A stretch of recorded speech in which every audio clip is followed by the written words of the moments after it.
हमने liver rule किया था, उसमें आप लोगों को समझ में आ गया? मॉर्निंग में हमने लीवर रूल किया था ना, कि कैसे हम किसी भी टू फेज रीजन के अंदर हम किसी भी पॉइंट पे हम फाइंड आउट कर सकते हैं कितनी फेज अमाउंट है, कितना मास फ्रैक्शन है, कितना वेट है। समझ में आई बात आप लोगों को, कैसे हमने ये फंडे को यूज़ किया था? और मैंने बताया था लीवर रूल बहुत आसान ट्रिक है जिससे हम आसानी से फाइंड आउट कर सकते हैं किसी भी पॉइंट पे किसी भी टू फेज रीजन के अंदर। ठीक है, इसमें करना क्या होता है, सिंपल आपको एक टाई लाइन ड्रॉ करनी होती है। टाई लाइन मैंने बताया एक हॉरिजेंटल लाइन होती है और बैलेंस लाइन होती है। ठीक है, इस तरीके से ड्रॉ करनी है। फलक्रम कहाँ होगा आपका, जहाँ जिस पॉइंट पे आपको फाइंड आउट करना है उस पॉइंट के क्रॉसपॉन्डिंग टेम्परेचर देख लो, उस पॉइंट के क्रॉसपॉन्डिंग आप कंपोजिशन देखोगे वो क्या होगा, CO होगा। और ये CO किसका होगा, इस राइट साइड वाली क्वांटिटी का। अगर निकल है निकल है, अगर कुछ और हो, देखो जरूरी नहीं है ये जो आपका लीवर रूल मैंने कॉपर निकल एलॉय के अंदर अप्लाई करके दिखाया आप लोगों को, जरूरी नहीं है ये आयरन कार्बन डायग्राम के अंदर भी अप्लाई कर सकते हैं। अभी जितने भी फेज डायग्राम करेंगे उसमें कहीं भी अप्लाई कर सकते हैं। शर्त क्या है इसके लिए कि टू फेज रीजन होना जरूरी है। उस टू फेज रीजन के अंदर आपको एक हॉरिजेंटल लाइन ड्रॉ करनी है इन सच अ वे दैट फलक्रम हमारा वो पॉइंट होगा जहां हमें फाइंड आउट करना है, जहां हमें फेज अमाउंट देखना है। और उसके एंड पॉइंट्स कौन से होंगे, जहां हम वेट लिफ्ट कर रहे हैं, या कह सकते हैं A पॉइंट और B पॉइंट, मतलब फेज। देखो अब ये जो टू फेज रीजन है, ये इसके अंदर दो फेज कौन से, लिक्विड है और एक सॉलिड फेज है। लिक्विड कंप्लीट कहाँ मिल रहा है, इसके एंड पॉइंट पे। सॉलिड कंप्लीट कहाँ मिल रहा है, इसके एंड पॉइंट पे। तो इस तरीके से आपको हॉरिजॉन्टल लाइन ड्रॉ करनी है इसको टच करते हुए। समझ गए बात?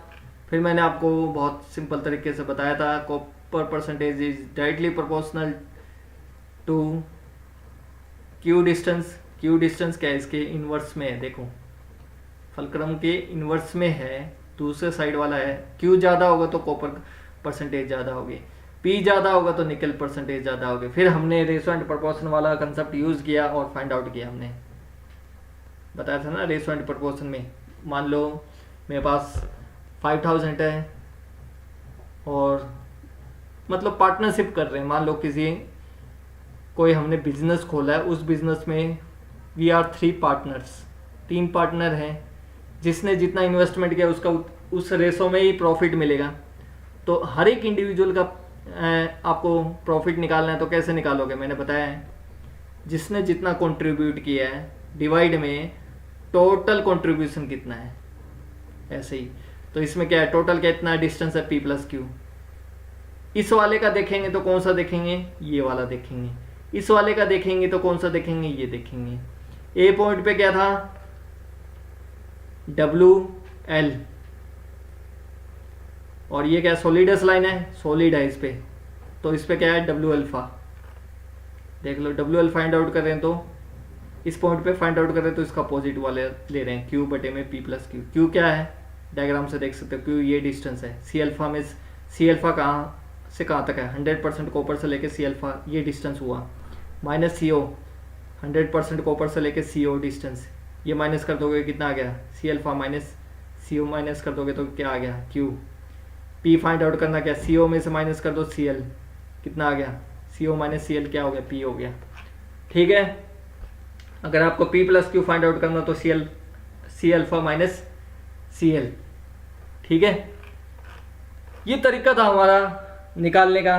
फिर एक जाते जाते मैंने एक चीज़ और बताई थी आपको, मास कंजर्वेशन प्रिंसिपल को भी आप यूज़ कर सकते हो किसी भी टू फेज रीजन के अंदर, कि टोटल लिक्विड है, टोटल सॉलिड है, उनका समेशन हमेशा 1 होगा फ्रैक्शन की टर्म में। अगर परसेंटेज की टर्म में बात करेंगे 100%, मतलब W alpha percent equal to 100%। ये तरीका है, एक पता चल गया आपको इस फार्मूले से, दूसरे फार्मूले से आप ये भी निकाल सकते हो।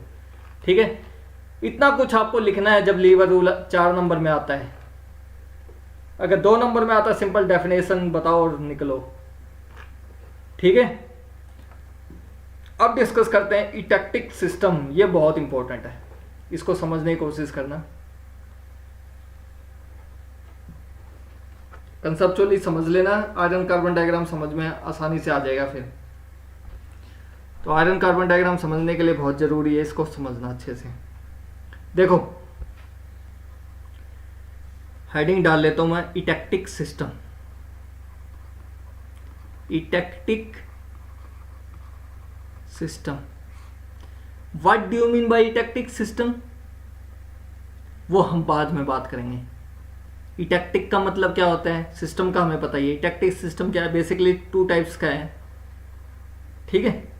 वैसे अगर जानना ही चाहते हो, इटेक्टिक का मतलब होता है इजी मेल्टिंग। इटेक्टिक का मतलब क्या होता है, इजी मेल्टिंग, ठीक है। इटेक्टिक सिस्टम हो गया। अभी मैं बताऊंगा, ये चीज़ अभी क्लियर नहीं होगी आपको, जब मैं टॉपिक के अंदर जाऊंगा, एनालाइज करूंगा उस चीज़ को, उसके अंदर आपको समझ में आ जाएगा इटेक्टिक सिस्टम क्या होता है। इटेक्टिक सिस्टम बेसिकली 2 टाइप के होते हैं, ठीक है। इटेक्टिक सिस्टम क्या होते हैं, 2 टाइप के। ये इटेक्टिक सिस्टम मैं किस हेडिंग के अंदर कर रहा हूं, कौन से फेज डायग्राम के अंदर कर रहा हूं मैं इटेक्टिक सिस्टम, कोई बताएगा मुझे? ये जो इटेक्टिक सिस्टम कर रहा हूं मैं, कौन सी हेडिंग के अंदर कर रहा हूं? बाइनरी सिस्टम के अंदर बात कर रहा हूं मैं इटेक्टिक सिस्टम की। समझ गए ना? बाइनरी मतलब कंपोनेंट कितने, नंबर ऑफ कंपोनेंट कितने, 2 सर। अब देखो पहला टाइप का, ये है इटेक्टिक फर्स्ट टाइप,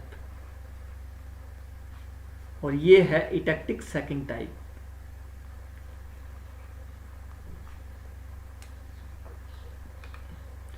जो अभी क्लास अटेंड नहीं कर रहे ना, सोच रहे हैं मेटलर्जी बहुत आसान है, बाद में उनको पता चलेगा मेटलर्जी भी कोई सब्जेक्ट होता है क्या। जो रेगुलरली क्लास अटेंड कर रहे हैं उनको चीज़ें समझ में भी आ रही होगी बहुत बढ़िया से। जिन्होंने अभी तक क्लास अटेंड नहीं कर रही है और ऐसे ही चल रहे हैं राम भरोसे, उनको पता चल जाएगा बाद में कितना मुश्किल सब्जेक्ट है मेटलर्जी। रट्टा मार मार के छिकलेंगे लेकिन समझ में कुछ नहीं आएगा उनको। चलो इटेक्टिक सिस्टम के अंदर 2 चीज़ डिस्कस कर रहे हैं, एक तो फर्स्ट टाइप का इटेक्टिक सिस्टम, दूसरा सेकंड टाइप का। फर्स्ट टाइप का इटेक्टिक सिस्टम है, इसमें क्या होता है, कंप्लीटली सोल्यूबल है, कंप्लीटली सोल्यूबल है लिक्विड स्टेट में। समझ में आ गई बात? सेकंड टाइप का उसमें भी कंप्लीटली सोल्यूबल है लिक्विड के अंदर, कंप्लीटली सोल्यूबल है इन लिक्विड स्टेट। मान लो कोई बाइनरी सिस्टम ले रहे हैं, जैसे हमने निकल कॉपर लिया था। निकल कॉपर अगर हम ले रहे हैं और उसका एक एलॉय बना रहे हैं और लिक्विड स्टेट के अंदर हम वो एलॉय देखते हैं, वो कंप्लीटली सोल्यूबल होते नहीं होते लिक्विड स्टेट में? होते हैं ना। कॉपर निकल एलॉय की बात करूं मैं, होते नहीं होते? आइसोमॉर्फस सिस्टम कौन सा सिस्टम होता है? आइसोमॉर्फस सिस्टम एक ऐसा सिस्टम है जिसके अंदर लिक्विड स्टेट में भी कंप्लीटली सोल्यूबल होता है। एलॉय क्या है? एलॉय कौन सा है? Binary alloy. Binary alloy liquid state में भी कंप्लीटली सोल्यूबल होगा, सॉलिड स्टेट में भी कंप्लीटली सोल्यूबल होगा। ऐसे सिस्टम को आप क्या बोलोगे? आइसोमॉर्फस सिस्टम बोलोगे। समझ में आई बात? आइसोमॉर्फस सिस्टम का मतलब समझ गए। और उसका एग्जांपल क्या था आइसोमॉर्फस सिस्टम का? Copper nickel alloy. आप लोगों ने देखा होगा डायग्राम, नहीं देखा तो दोबारा देख लो, मैं फिर से दिखा देता हूं। हर चीज हम कर रहे हैं बिल्कुल कंसेप्चुअली। ये देखो लिक्विड स्टेट में आपको ऐसा नजर आ रहा है कि कॉपर अलग है, निकल अलग है। कॉपर निकल कंप्लीटली सोल्यूबल है या नहीं है लिक्विड के अंदर? अब ये देखो सॉलिड स्टेट में पहुंचते पहुंचते क्या आपको ऐसा नजर आ रहा है कि अल्फा कौन सा सॉलिड है? आप तो यही कह रहे हो ये जो अल्फा है ये सॉल्वेंट का माइक्रोस्ट्रक्चर बनाएगा, और इसके अंदर कौन से हैं? दोनों ही तो हैं, कॉपर भी है निकल भी है। एलॉय ही तो है सॉलिड कंप्लीटली। ऐसा तो नहीं है कॉपर अलग नजर आ रहा, निकल अलग नजर आ रहा आपको। एक कंप्लीट सॉलिडिफिकेशन के बाद आपको कंप्लीट सॉलिड मिल रहा है ना। समझ गए बात या नहीं समझ गए? ऐसे सिस्टम को आप क्या बोलते हो? Isomorphous system. Is it clear? Isomorphous system. अब बात करते हैं इटेक्टिक सिस्टम की। इटेक्टिक सिस्टम के अंदर मैंने दो टाइप के बताए आपको। फर्स्ट टाइप का होता है, मैंने कॉमन बात है वो दोनों में लिख दी है। फर्स्ट टाइप के अंदर भी कंप्लीटली सोल्यूबल है लिक्विड स्टेट में, सेकंड टाइप के अंदर भी कंप्लीटली सोल्यूबल है लिक्विड स्टेट में। Is it clear? अब जो डिफरेंस आ रहा है, फर्स्ट टाइप का इटेक्टिक सिस्टम है और सेकंड टाइप का इटेक्टिक सिस्टम है, उसमें डिफरेंस क्या आ रहा है कि पार्शियली सोल्यूबल है। किसके अंदर सोल्यूबल है? पार्शियली सोल्यूबल है इन सॉलिड स्टेट। बात समझ में आई आप लोगों को? फर्स्ट टाइप का जो इटेक्टिक सिस्टम है उसमें लिक्विड स्टेट में तो कंप्लीटली सोल्यूबल होगा, बट सॉलिड स्टेट में कंप्लीटली सोल्यूबल नहीं होगा। उसमें कुछ पोर्शन ही सोल्यूबल होगा सॉलिड स्टेट में, बाकी पोर्शन क्या है? डिफरेंट डिफरेंट आपको नजर आएगा। एक सॉलिड अलग नजर आएगा, दूसरा सॉलिड अलग नजर आएगा। इस तरीके से हम कह सकते हैं ना, कंप्लीट एक सॉलिड नहीं मिलेगा आपको, दो सॉलिड मिलेंगे, तीन सॉलिड मिलेंगे, डिफरेंट डिफरेंट मिलेंगे उस एलॉय के। जैसे मान लो कॉपर निकल की ही बात कर लेता हूं, उसमें क्या है? एक कंप्लीट सॉलिड मिल रहा, नहीं मिल रहा आपको? कॉपर निकल सॉलिडिफाई होके कंप्लीट सॉलिडिफाई होने के बाद क्या आपको एक कंप्लीट सॉलिड दे रहे, नहीं दे रहे? Alpha having a phase of, और we can say a microstructure is, दोनों का सेम था माइक्रोस्ट्रक्चर एफसीसी, तो माइक्रोस्ट्रक्चर क्या एफसीसी है और एक सॉलिड बन रहा है एफसीसी सॉलिडिफाई होके, समझ गए? बट जो इटेक्टिक सिस्टम है वो कंप्लीटली सोल्यूबल है लिक्विड स्टेट में, बट पार्शियली सोल्यूबल है सॉलिड स्टेट में। मतलब कुछ ही पोर्शन सॉलिडिफाई हो रहा है, कंप्लीट पोर्शन सॉलिडिफाई नहीं हो रहा एक ही स्टेट के अंदर। कहने का मतलब है एक ही सॉलिड नहीं मिल रहा आपको फर्स्ट टाइप के इटेक्टिक सिस्टम के अंदर।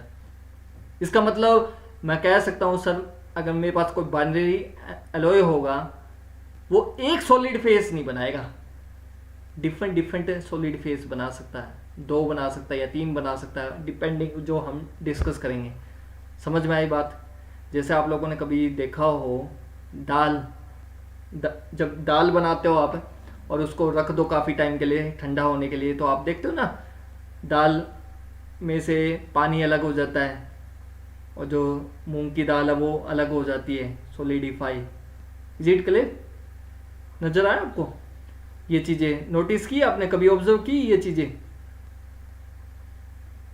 ये इटेक्टिक सिस्टम की ही तो तरीके से बनती है। ये मैंने आपको एग्जांपल बताया, जस्ट इस तरीके से आपको चीज़ें नजर आएंगी। अब देखो जो सेकंड टाइप का है, इसमें क्या है? कंप्लीटली इनसोल्यूबल है, कंप्लीटली इनसोल्यूबल है इन सॉलिड स्टेट। जो सॉलिड स्टेट है उसमें कंप्लीटली इनसोल्यूबल है। ये प्लस ये is known as first type of eutectic system.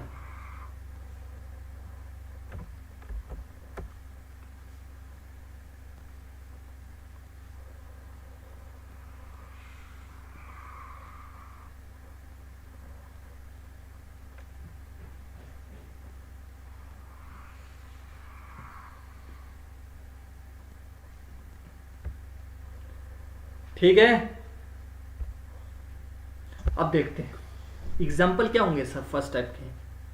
Sir ऐसे एग्जाम्पल तो बताओ, जैसे आपने कॉपर निकल एलॉय एक एग्जाम्पल बताया था आइसोमॉर्फस सिस्टम का, जो कंप्लीटली सोल्यूबल लिक्विड स्टेट में भी है, सॉलिड स्टेट में भी है। बट सर इटेक्टिव सिस्टम में हमने दो टाइप के बात करी है। पहला टाइप का जो इटेक्टिव सिस्टम होगा उसमें क्या है, लिक्विड स्टेट में दोनों ही सॉलिडिफाई होंगे एलॉय, और पार्शियली सोल्यूबल होगा। फर्स्ट टाइप के अंदर पार्शियली सोल्यूबल होगा सॉलिड स्टेट में, और सेकंड में तो बिल्कुल भी नहीं होगा सॉलिड स्टेट में, मतलब कंप्लीटली इनसोल्यूबल होगा। सॉलिड स्टेट में वो घुलेगा ही नहीं, कंप्लीटली सॉलिडिफाई होगा ही नहीं। Is it clear? समझ गए बात? फर्स्ट टाइप का इटेक्टिव सिस्टम कौन सा, सेकंड टाइप का इटेक्टिव सिस्टम कौन सा है? एग्जाम्पल देखो एग्जाम्पल क्या होंगे इसमें, पीबी एसन बाइनरी एलोए। कोई बताएगा पीबी क्या होता है?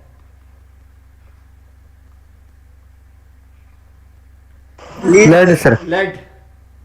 इसका माइक्रोस्ट्रक्चर के कोई बताएगा? पीबी का माइक्रोस्ट्रक्चर देखो याद करो, मैंने आपको जब ट्रिक्स बताई थी उसमें आप लोगों को लेड का बताया था। लेड का माइक्रोस्ट्रक्चर क्या होता है? FCC sir. एफसीसी। अब समझ में आ रही है ना मैं जो चीज करवा रहा हूं उसका क्या लॉजिक है। मैंने उस टाइम आप लोगों को ये क्यों स्पेशल पीबी याद करने के लिए बोला और उसी ऑर्डर में क्यों बोला, जिससे आपके दिमाग में याद रहे और एकदम से आप बता सको कौन सा इसके अंदर बनेगा माइक्रोस्ट्रक्चर। उस टाइम कईयों के दिमाग में आ रहे सर इतने सारे एग्जाम्पल क्यों याद करवा रहे हैं, पेपर में आया तो एक दो ही पूछेंगे वो बता देंगे। मैंने वो बताए हैं जो आपकी आने वाले टॉपिक के अंदर मिलेगा आपको। अब मैंने पीबी बताया था, पीबी को याद करवाने के लिए मैंने बताया था ना लेड। शायद से क्या बताया था, निकोल मतलब क्या था, बैटल ऑफ प्लासी की लड़ाई के बाद निकोल किडमैन सेलिब्रिटी कम्स और जितना भी बचा खुचा गोल्ड था उसको लेकर भाग जाती है ना। और लेड बताया था सिंदूर, लेड ऑक्साइड क्या है, सिंदूर है, फार्मूला होता है ना लेड ऑक्साइड सिंदूर। लेड इज ग्लास, ग्लास में होता है लेड। तो मैंने ये चीजें बताई थी, आपको बताया था। ये सब चीजें क्या हैं? एफसीसी। क्यों? क्योंकि फेस को डेकोरेट करने के काम आती हैं। इस तरीके से याद करने को कहा था, इस एनालॉजी से आपको याद करने को कहा था। टिन का क्या होगा सर? ये एफसीसी हो गया। टिन का क्या होगा? टिन का क्या होगा microstructure?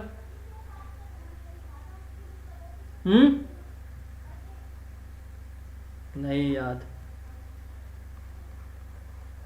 Hexagonal closed packed structure. ठीक है, अब बात करते हैं कैडमियम एंड बीआई। ये क्या होता है?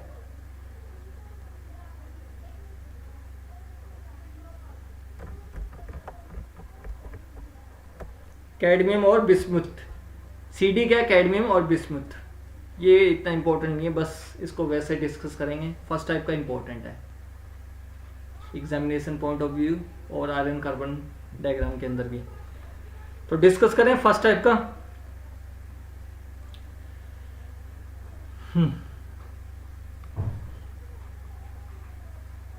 लेड और टिन एलॉय। ठीक है, पीबीएसएन। जब आयरन कार्बन डायग्राम आपको करवाऊंगा मैं उस टाइम पहले जो डायग्राम बनाने में टाइम लगता है ना, वो टाइम को पहले ही एडजस्ट करके रखूँगा मैं। ठीक है, या तो अपलोड करके रख लूँगा उसके पिक्चर, या पहले बना के रख लूँगा इसमें डायग्राम। इटेक्टिक system type 1। ठीक है,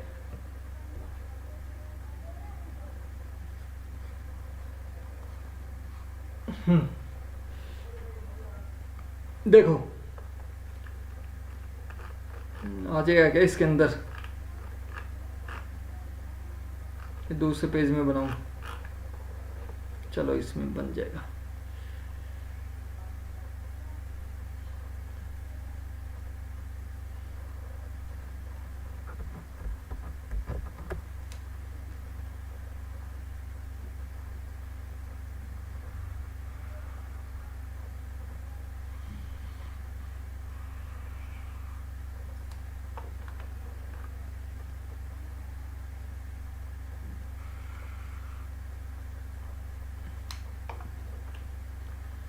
ठीक है, देखो इस डायग्राम को बनाने के लिए पहले क्या है? लेड है, दूसरे साइड क्या है? टिन। तो लेड किस साइड में रखोगे? यहां रखोगे? 100%,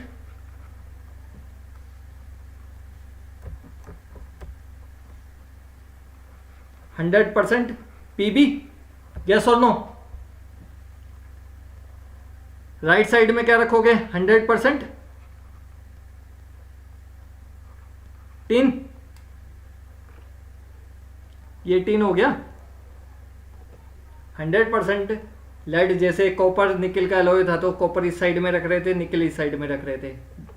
100% लेड ये हो गया। ये लाइन क्या रिप्रेजेंट करेगी? ये वाली लाइन क्या रिप्रेजेंट करेगी? प्योर लीड को रिप्रेजेंट करेगी। और ये वाली लाइन क्या रिप्रेजेंट करेगी? प्योर टिन को रिप्रेजेंट करेगी। इतनी बात समझ में आई? एक्स एक्सिस में क्या बनाते हैं हम? ध्यान से समझना, मोस्ट इंपॉर्टेंट है ये। आयरन कार्बन डायग्राम में भी काम आएगा ये, इसके कंसेप्ट।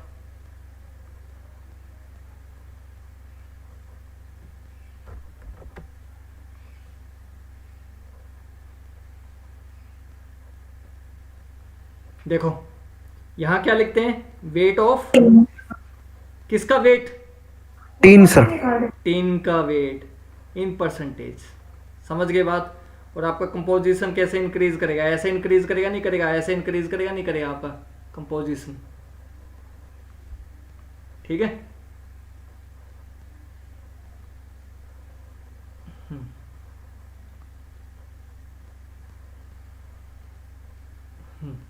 अब देखो, सबसे पहले मैं आपको कुछ बता देता हूं। लेड का मेल्टिंग पॉइंट कितना होता है? Melting point of lead 327 degree centigrade. ठीक है, पहली बात जो आपको समझनी है। अगर ये चीज आपको याद आ गई, उसके बाद आप फेज डायग्राम बहुत आसान तरीके से बना सकते हो। Second one is melting point of tin का कितना होगा? 232 डिग्री सेंटीग्रेड। कितना होगा? 232 डिग्री सेंटीग्रेड। ठीक है, ये आपका मेल्टिंग पॉइंट हो गया। लेट अस ड्रॉ, इसमें मार्क कर देते हैं 327 डिग्री से, ये है 327 डिग्री सेंटीग्रेड।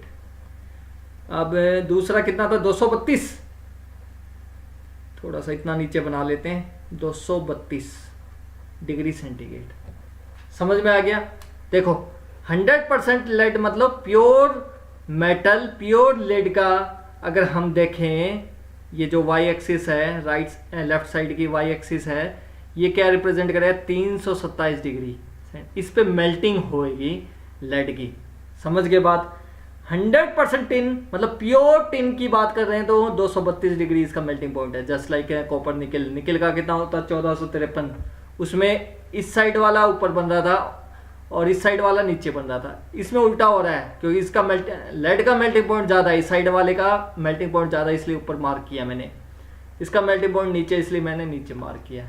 इतनी बात समझ में आई बात आप लोगों को? yes. ठीक है, थोड़ा सा यार और ऊपर करता हूँ, नहीं फिर थोड़ा कॉम्प्लिकेटेड होगा।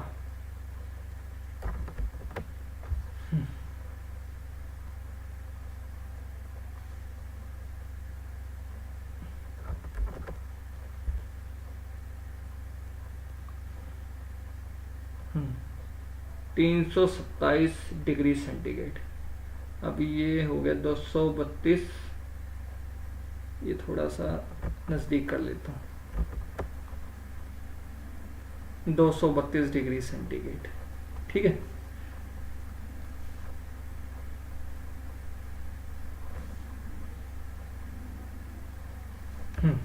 ठीक है। अब देखो इतना होने के बाद अब हम क्या करेंगे? जो इनका फ्रीजिंग पॉइंट है, कहाँ ये फ्रीज होने वाला है, ठीक है, वो हम देख लेते हैं।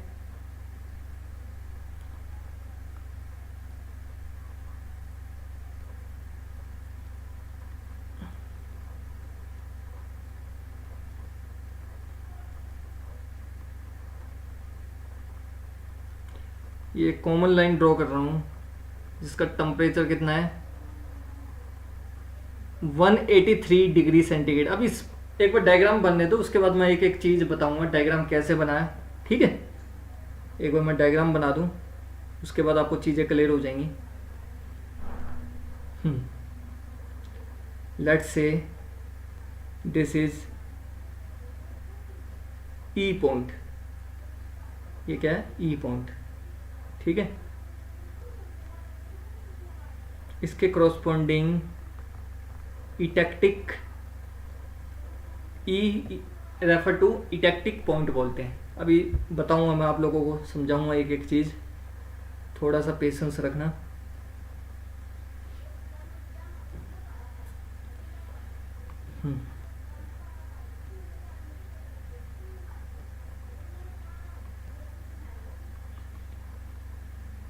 ये हमारा हो गया से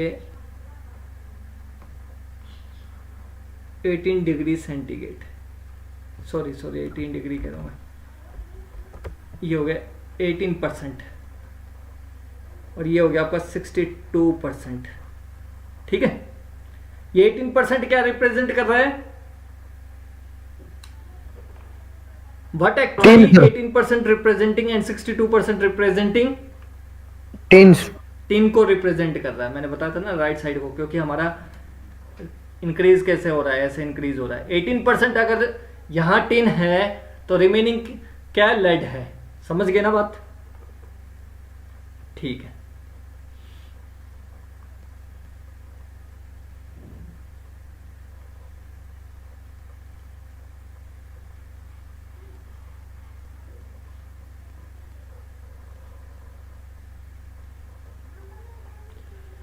ये हम थोड़ा लाइन बना देते हैं, जिससे एक कलर आपको समझ में आ जाए, वन कलर क्या रिप्रेजेंट कर रहा है।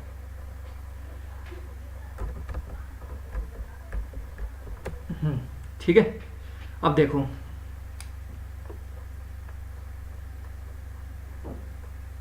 ध्यान से समझना।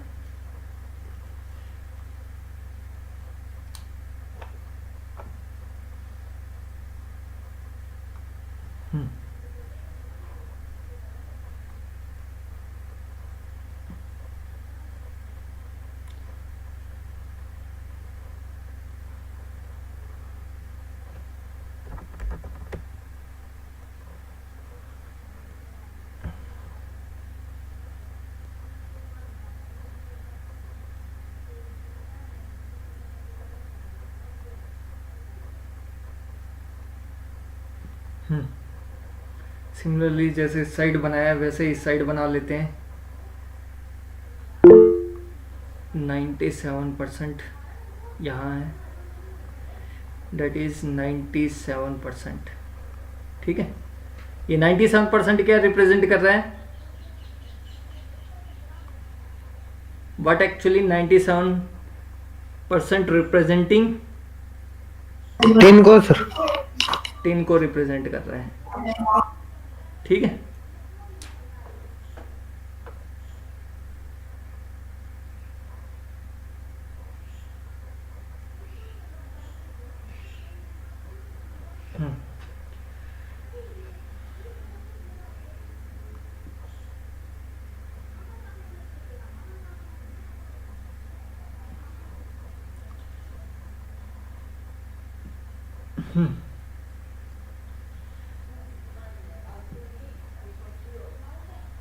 अब देखो यहां से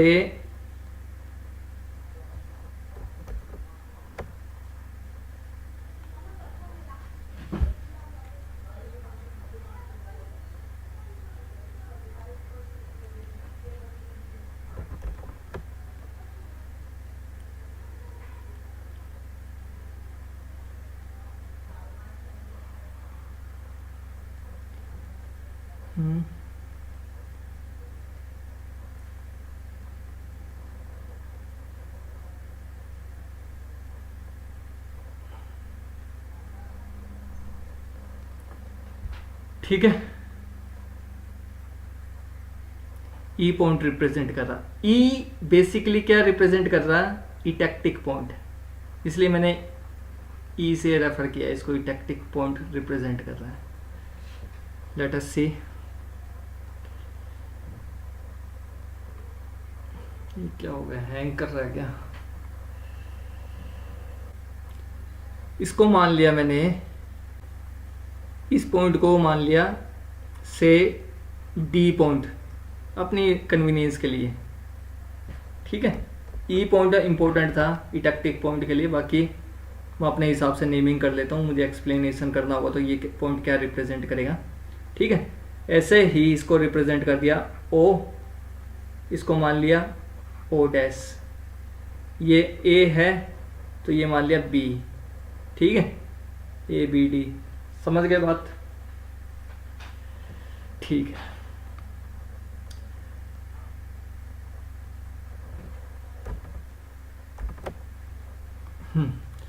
अब जो डी ई एफ है, कर्व बन रहा ना डी ई एफ, इससे ऊपर आपको क्या मिलेगा? लिक्विड। पहले मैं लिख देता हूँ, कंप्लीट डायग्राम बना लूँ, उसके बाद एक एक चीज समझाऊंगा आपको। लिक्विड एल, ठीक है, इसमें क्या मिलेगा? L plus alpha. इसमें क्या मिलेगा आपको? L plus beta. और यहां क्या मिलेगा? बीटा। और यहां क्या मिलेगा? ए प्लस अल्फा प्लस बीटा, ठीक है। समझ गए बात? अब आप मुझे ये बताओ, डी कर्व, जो डी कर्व है या डी लाइन है, इस लाइन को क्या बोलते हैं? जो लिक्विड और लिक्विड प्लस सॉलिड को जो सेपरेट करती है, ऐसी लाइन को क्या बोलते हैं? ये line liquids line sir. Liquids, yes sir. Liquids line, इसको क्या बोलेंगे? Liquids line. समझ के बाद डी एफ को क्या बोलोगे? ये भी लिक्विडस लाइन होगी। देखो एल प्लस बीटा और लिक्विड को सेपरेट कर रही है। समझ रहे हो बात या नहीं समझ रहे हो? लिक्विड और एल प्लस बीटा, और मतलब लिक्विड प्लस सॉलिड और लिक्विड को सेपरेट करने वाली बाउंड्री को क्या बोलते हैं? Liquid, liquids line. ये मैंने आपको लास्ट क्लास में बताया था, जब आपको कॉपर निकल एलॉय बताया था, ठीक है। इसमें क्या मिलेगा आपका? अल्फा। इस लाइन को क्या बोलोगे? D A O. Alpha D A को क्या बोलोगे? लिक्विड और लिक्विड प्लस सॉलिड को जो सेपरेट कर रही है, solid, solids sir. Solids line. Good good. देखो अब आपके पास कंटेंट इतना हो गया, आप इतना कुछ लिख सकते हो। पहले इन लाइनों के बारे में बता दो, कम से कम 2-3 पेज तो वैसे ही बढ़ जाएंगे आपके, अगर 10 नंबर के अंदर आप अटेम्प्ट करते हो, अगर आता है तो। ऐसा बहुत आसान हो जाता है, एक बार आपको बस ये डायग्राम आना चाहिए, उसके बाद तो आप कितना भी एक्सप्लेन कर सकते हो इसके बारे में। सॉलिडस लाइन, ठीक है। अब ये बताओ, यहां अल्फा है और यहां 2 सॉलिड है, इसको क्या बोलोगे? सॉलिड और सॉलिड के कॉम्बिनेशन को जो सेपरेट करती है, ओ ए, इसको बोलेंगे, नया है इस बार, सोलवस। क्या बोलोगे?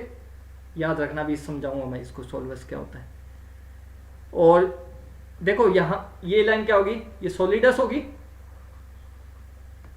सॉलिड सेपरेट हो रहा है ना, सॉलिड सॉल्यूशन में से सॉलिड सेपरेट हो रहा है, सॉलिड लिक्विड के कॉम्बिनेशन में से क्या बन रहा है? सॉलिड अलग हो रहा है, तो सॉलिड ऐसा है। लिक्विड और लिक्विड कॉम्बिनेशन में, लिक्विड और सॉलिड में से लिक्विड अलग सेपरेट हो रहा है, तो उसको लिक्विडस लाइन बोल दिया।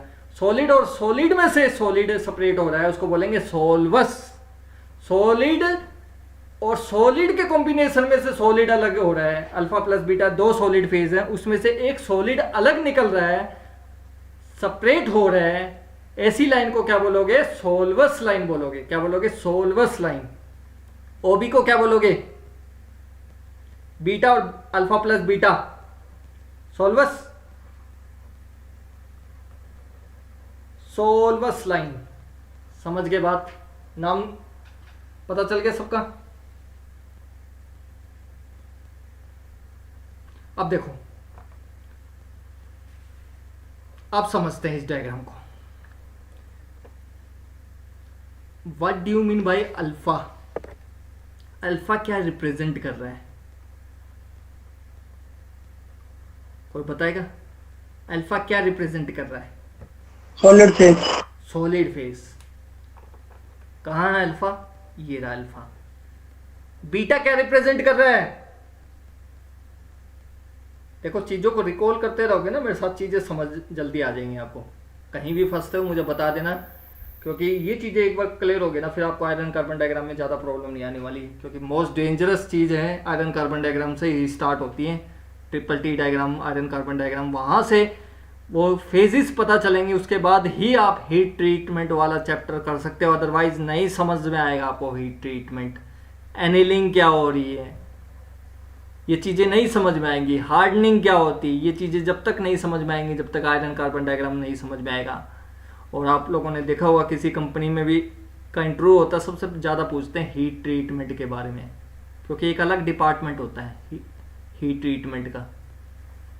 किसी भी कंपनी में चले जाओ हीट ट्रीटमेंट का अलग डिपार्टमेंट होता है। ठीक है, चलो लेट्स सी। यहाँ बीटा है, बीटा क्या रिप्रेजेंट करेगा? Solid phase. Yes, sir. किसी स्टूडेंट ने ये नहीं पूछा सर यहां अल्फा आपने लिखा, यहां अल्फा लिखा, यहां बीटा लिखा, इनमें डिफरेंस क्या सर?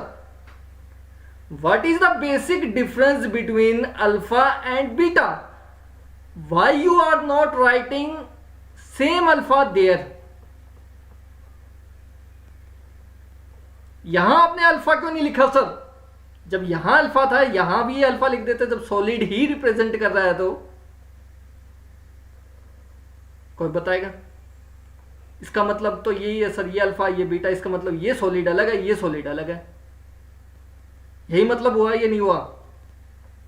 ध्यान से समझना, बहुत इंपॉर्टेंट चीज करवा रहा हूं, इसलिए मैंने अभी क्लास ली है। मॉर्निंग में मैंने इसलिए क्लास नहीं ली क्योंकि ज्यादा टाइम होता फिर पॉसिबल नहीं होता मेरे पास कि मैं आप लोगों को इतनी चीजें समझा पाता। Alpha is one solid phase, beta is another solid phase. समझ में आई बात? तो सर ये जो अल्फा सॉलिड फेस है और ये बीटा सॉलिड फेस है, ये दोनों अलग है। दोनों अलग है तो सर फर्क क्या हुआ? ये दोनों अलग कैसे हैं सर? कोई बताएगा? बीटा कहां मिल रहा है आपको? यहां मिल रहा है। अल्फा कहां मिल रहा है आपको? यहां मिल रहा है। क्या मतलब हुआ? थोड़ा दिमाग लगा लो यार, अभी तक इतने कंसेप्चुअल चीजें पढ़ाई हैं आप लोगों को, कंसेप्ट का ही यूज कर लो कम से कम। कोई रटवाई तो है नहीं अभी तक। कोपरनिकल एलॉय में भी काफी चीजें बताई हैं और इतना बेसिक कंसेप्ट से बताया है चीजें, शायद से ही कोई डिस्कस करे इतनी चीजें, ग्रेन बाउंड्री, डिसलोकेशन थ्योरी वगैरह को डिस्कस करके कोई समझाए आप लोगों को। लेड का सॉलिड फेज हुआ सर ये सर। कौन सा? बीटा या अल्फा सर। अल्फा लेड का सॉलिड फेस, ऐसे नहीं कह सकते। Lead is solid phase. आप एक बात समझो, प्योर मेटल कहां मिल रहा है? यहां मिल रहा है। ध्यान से समझना, यहां मिल रहा है, जब तो मैंने यहां 100% लेड लिखा है और उसका मेल्टिंग पॉइंट है यहां लिख रखा है 327 डिग्री। प्योर टिन कहां मिल रहा है हमें? इस लाइन के अलोंग मिल रहा है, इस लाइन के अलोंग मिल रहा है। समझ गए बात? सर इसका मतलब इन दोनों के बीच में एलॉय ही तो मिलेगा सर, यस और नो? Yes sir. लेकिन सर जो यहां एलॉय मिलेगा अल्फा और जो यहां एलॉय मिलेगा बीटा, ये दोनों एक दूसरे से बिल्कुल डिफरेंट होंगे। एक स्टूडेंट ने कहा सर समझो इस बात को, देखो एक बार फेज डायग्राम में अल्फा नियर टू लेड है सर। अल्फा किसके है? Near to. अल्फा कहां मिल रहा है आपको? सॉलिड कहां मिल रहा है? अल्फा सॉलिड कहां मिल रहा है आपको? लेड के नजदीक ही तो मिल रहा है आपको, यस और नो? Yes sir. इसका मतलब सर अल्फा के अंदर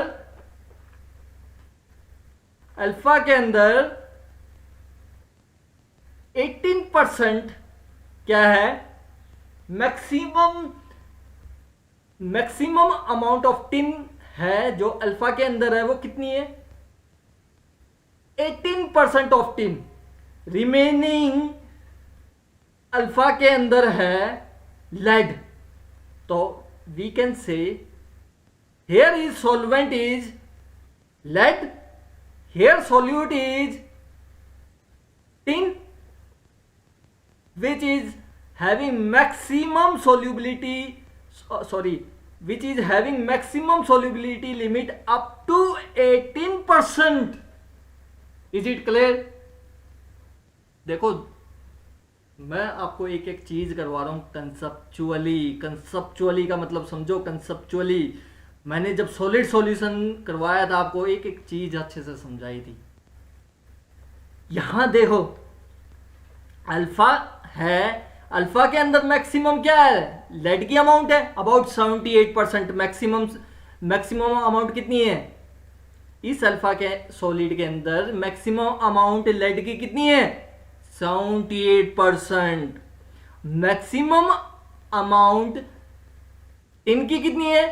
18% सर, 18%। ए पॉइंट पे आपको मैक्सिमम अमाउंट मिल रही है सर। तो it means sir alpha representing a solid face in which solvent is lead and solute is tin.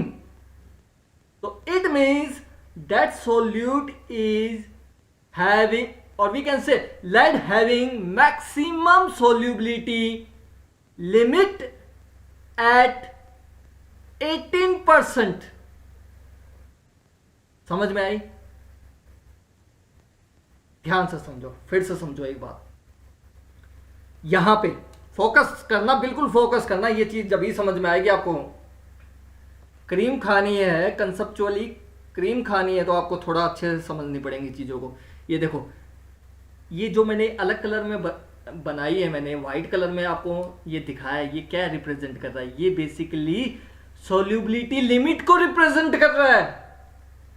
Alloy की सोल्यूबिलिटी, एलोए के अंदर जैसे सॉल्वेंट है और सोल्यूट है, सोल्यूट की मैक्सिमम सोल्यूबिलिटी लिमिट को रिप्रेजेंट कर रहा है। सॉल्वेंट कितना, सॉल्वेंट क्या है यहां अल्फा के अंदर? सॉल्वेंट क्या है बताओ यार?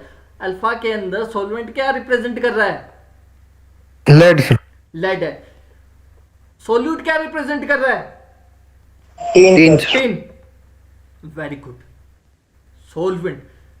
अब मैं पूछूं आप लोगों से, यहां क्या बन रहा है? एलोए बन रहा, नहीं बन रहा? Alloy, lead plus tin, lead plus tin forming alpha. Alpha, समझ में आई बात? Lead plus tin forming alpha, a solid phase. Is it clear? एक स्टूडेंट कहता सर ये अल्फा के अंदर जो लेड है वो 78% है, वो सॉल्वेंट है, और 18% मैक्सिमम सोल्यूबिलिटी लिमिट है। कहने का मतलब है सर जो ये सॉल्वेंट है इसके अंदर मैक्सिमम सोल्यूबिलिटी लिमिट है 18%। सर 18% का टिन को ही ये क्या कर सकता है?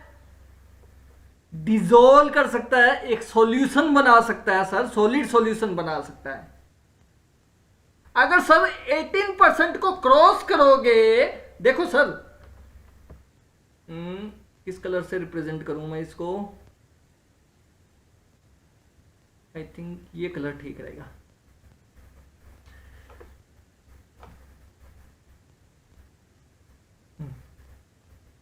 ठीक है, ये देखो, अगर सर नजर आ रहा है ना आपको, विजिबल? ये देखो, इनिशियली ओ पॉइंट से स्टार्ट कर रहा हूं। अगर सर रूम टेम्परेचर था, देखो यहां क्या था? Room temperature. एक बार कंप्लीट दोबारा से बनाता हूं। अब देखो, ये देखो, एट रूम टेम्परेचर कितना सोल्यूबल हो पा रहा है? रूम टेम्परेचर पे कितना सोल्यूबल हो पा रहा है? ये देखो, इस पॉइंट के क्रॉसपोंडिंग देखो कितना टेम्परेचर था? से रूम टेम्परेचर था। यहां कितना था रूम टेम्परेचर? होगा 25, 30, 50 डिग्री सेंटीग्रेड के आसपास। इस पॉइंट पे जब मैंने देखा टेम्परेचर कितना, रूम टेम्परेचर, और इसमें कितना डिसॉल्व कर पा रहा है? कितना डिसॉल्व कर पा रहा है सोल्यूट से? 10%। Is it clear? इतनी बात समझ में आई सर? जब मैं रूम टेम्परेचर पे था तो ये टिन को कितना डिसॉल्व कर पा रहा था? 10% ही इसने सर डिजोल्व किया। Is it clear? Yes sir. अब focus focus focus, complete focus रखो यहां, जब ये चीजें समझ में आएंगी। अब ये देखो रूम टेम्परेचर है, इस रूम टेम्परेचर पे ही एक स्टूडेंट कहता नहीं सर मैं टेम्परेचर नहीं बढ़ाऊंगा, इस रूम टेम्परेचर पे ही 10% से ज्यादा मैं से 14% में इसमें टिन ऐड करूंगा सर। किसके अंदर ऐड करूंगा? एज ए सोल्यूट ऐड करूंगा। टिन सॉल्वेंट के अंदर, लेड इज ए सॉल्वेंट, उसके अंदर रूम टेम्परेचर पे ही मैं 14% ऐड करूंगा, तो क्या होगा? 10% will dissolve and forming a solid solution that is alpha. Is it clear? मतलब 10 रूम टेम्परेचर पे कितना, रूम टेम्परेचर पे जो बना रहा है वो क्या बना रहा है? अल्फा बना रहा है। ये देखो इतना ही तो बनाया है अल्फा, यहां अल्फा बन गया। फिर एक स्टूडेंट कहता है 10% ही वो टिन डिजोल्व कर सकता है और सॉलिड सॉल्यूशन बना सकता है। But sir, beyond its solubility limit at a given temperature and at a given composition, अगर जाते हैं तो क्या होगा सर? अभी आप बताओगे सर क्या होगा अगर हम बियॉन्ड सोल्यूबिलिटी लिमिट सोल्यूट को और ऐड करने की कोशिश करते हैं, तो क्या होगा सर? प्रिसिपिटेट आउट हो जाएगा। प्रिसिपिटेट आउट हो जाएगा। वेरी गुड, प्रिसिपिटेट आउट हो जाएगा। क्या प्रिसिपिटेट आउट होगा यहां से?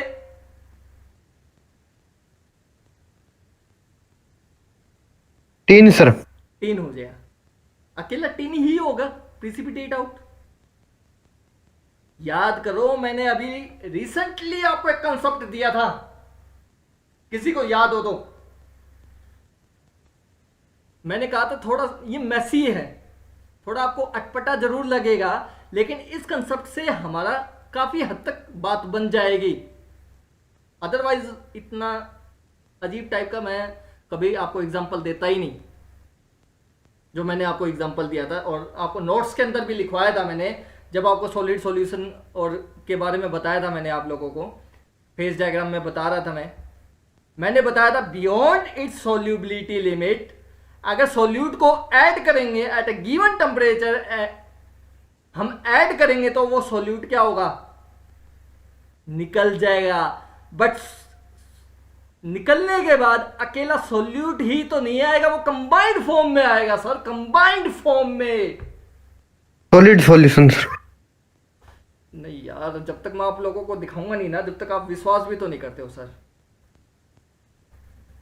Where is our notes? कहाँ मैंने ये डिस्कस किया था? मैक्सिमम कंसंट्रेशन में dissolve in solvent to form solid solution. Okay good. मैं कहता हूँ जब मेरी क्लास है ना, जब तक आप बेसिक कंसेप्ट आप नहीं याद रखोगे तो आगे फिर प्रॉब्लम आएगी। Whenever the concentration of solute goes beyond solubility limit, then extra solute will form either a compound or another solid solution which have distinctly different properties. आपको लगा सर ने तो ऐसे ही फालतू में लिख दिया, टाइम खराब कर रहे हैं हमारा। नहीं लग रहा होगा आप लोगों को, डेफिनेटली लग रहा होगा तो इतना स्लोली करवा रहे हैं सर, अब तक तो हमारा सिलेबस हो जाता सर, इतना स्लोली करवा रहे हैं। फिर मैंने आपको एग्जांपल बताया था अल्कोहल का। ये देखो अल्कोहल 180 ml का हमने अल्कोहल ली। अगर कोई मान लो सर फिरा लड़का था आपकी क्लास में, अल्कोहल ले लेता है। सर यस प्लीज सर, थोड़ा सा एक बार फिर से पीछे वाला बताना सर। कौन सा? सर खत्म हो गया था सर, फिर से। Yes sir. पीछे वाला कौन सा? जो भी बता रहे थे सर रिसेंटली 2 मिनट में। चलो भाई बता ही रहा हूँ, वही चीज बता रहा हूँ, डोंट वरी। मैंने बताया था ना, whenever the concentration of solute goes beyond solubility limit, then extra solute form either compound or another solid solution which have distinctly different properties. कहने का मतलब है सर, कहने का मतलब ये है जब भी हम सोल्यूट को ऐड करेंगे बियॉन्ड उसकी सोल्यूबिलिटी लिमिट में, मतलब सॉल्वेंट के अंदर हम ऐड करेंगे और सॉलिड सॉल्यूशन बनाने की कोशिश करेंगे, हर सॉल्वेंट की अपनी एक सोल्यूबिलिटी लिमिट होती है, नहीं होती है? बोलो यार, हर सॉल्वेंट की अपनी Yes. एक सोल्यूबिलिटी लिमिट होती है। अगर उससे ज्यादा सॉल्यूट आप डालोगे तो वो एक्स्ट्रा सॉल्यूट है, वो एक कंपाउंड बनाएगा या एक नया सॉलिड सॉल्यूशन बनाएगा जो कि डिफरेंट प्रॉपर्टीज होगी, जिसकी डिफरेंट प्रॉपर्टीज होगी, सबसे डिफरेंट प्रॉपर्टीज होगी।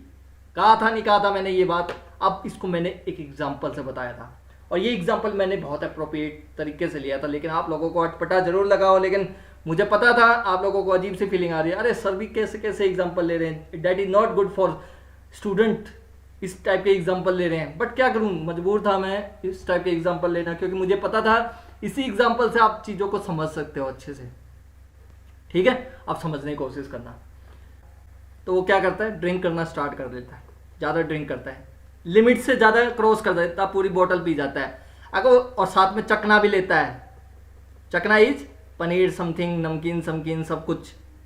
ठीक है, फिर मैंने बताया था अगर अल्कोहल जो आपकी बॉडी में जितनी सोल्यूबिलिटी लिमिट है अल्कोहल की, उससे ज़्यादा अगर आप ड्रिंक कर लोगे तो अल्कोहल आपको वॉमिटिंग के थ्रू आएगी, आएगी नहीं आएगी?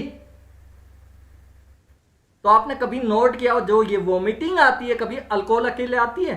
साथ में ये चखना और कुछ खाया आपने, उसको मिक्सचर करके आता है ना। आपको कभी नजर आया हो, उल्टी वगैरह कभी हुई हो आप लोगों को, कभी किसी वजह से भी, चाहे बीमार की वजह से भी हुई हो, सर्दी जुकाम लग जाता कभी, तो आप लोगों ने देखा होगा क्या खाया और निकल के आ रहा है समथिंग डिफरेंट। यस और नो?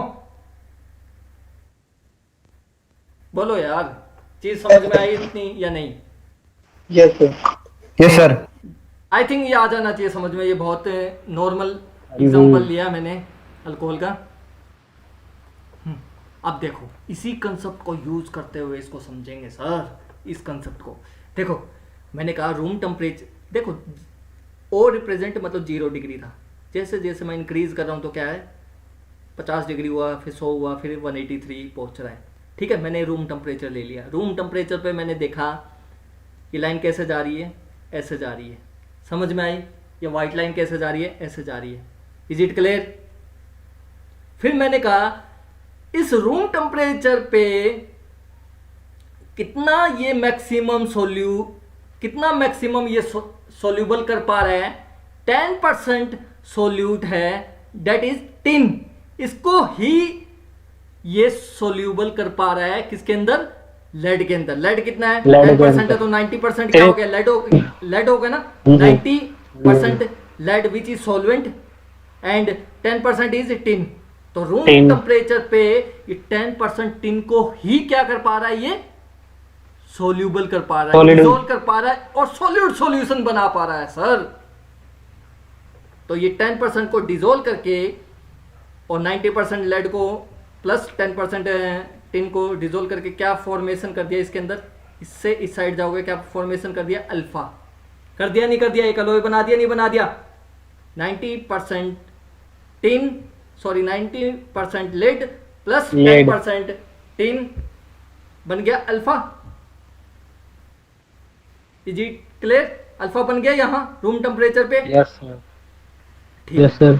अब जैसे ही एक स्टूडेंट कहता सर मैं तो रूम टेम्परेचर पे और ज्यादा इसमें टिन ऐड करूंगा, और ज्यादा इसमें सॉल्यूट ऐड करूंगा, कर लो, बट इसकी सोल्यूबिलिटी लिमिट कितनी है रूम टेम्परेचर पे? मैक्सिमम ये 10% को ही तो डिसॉल्व कर पाता है। अगर 10% के बियॉन्ड जाओगे सेम टेम्परेचर पे तो ये डिसॉल्व कर ही नहीं पाएगा। यस और नो? Yes sir. देखो 10% ये था मैक्सिमम सोल्यूबिलिटी। अगर इससे ज्यादा जाऊंगा तो कितना है? देखो सेम टेम्परेचर पे जाऊंगा ना, सेम टेम्परेचर पे जाऊंगा तो ये देखो 14%, 18% like that at room temperature. क्या इसको डिसॉल्व कर पा रहा है ये 14% को? ये देखो अल्फा तो यही फॉर्मेशन हो रहा है ना,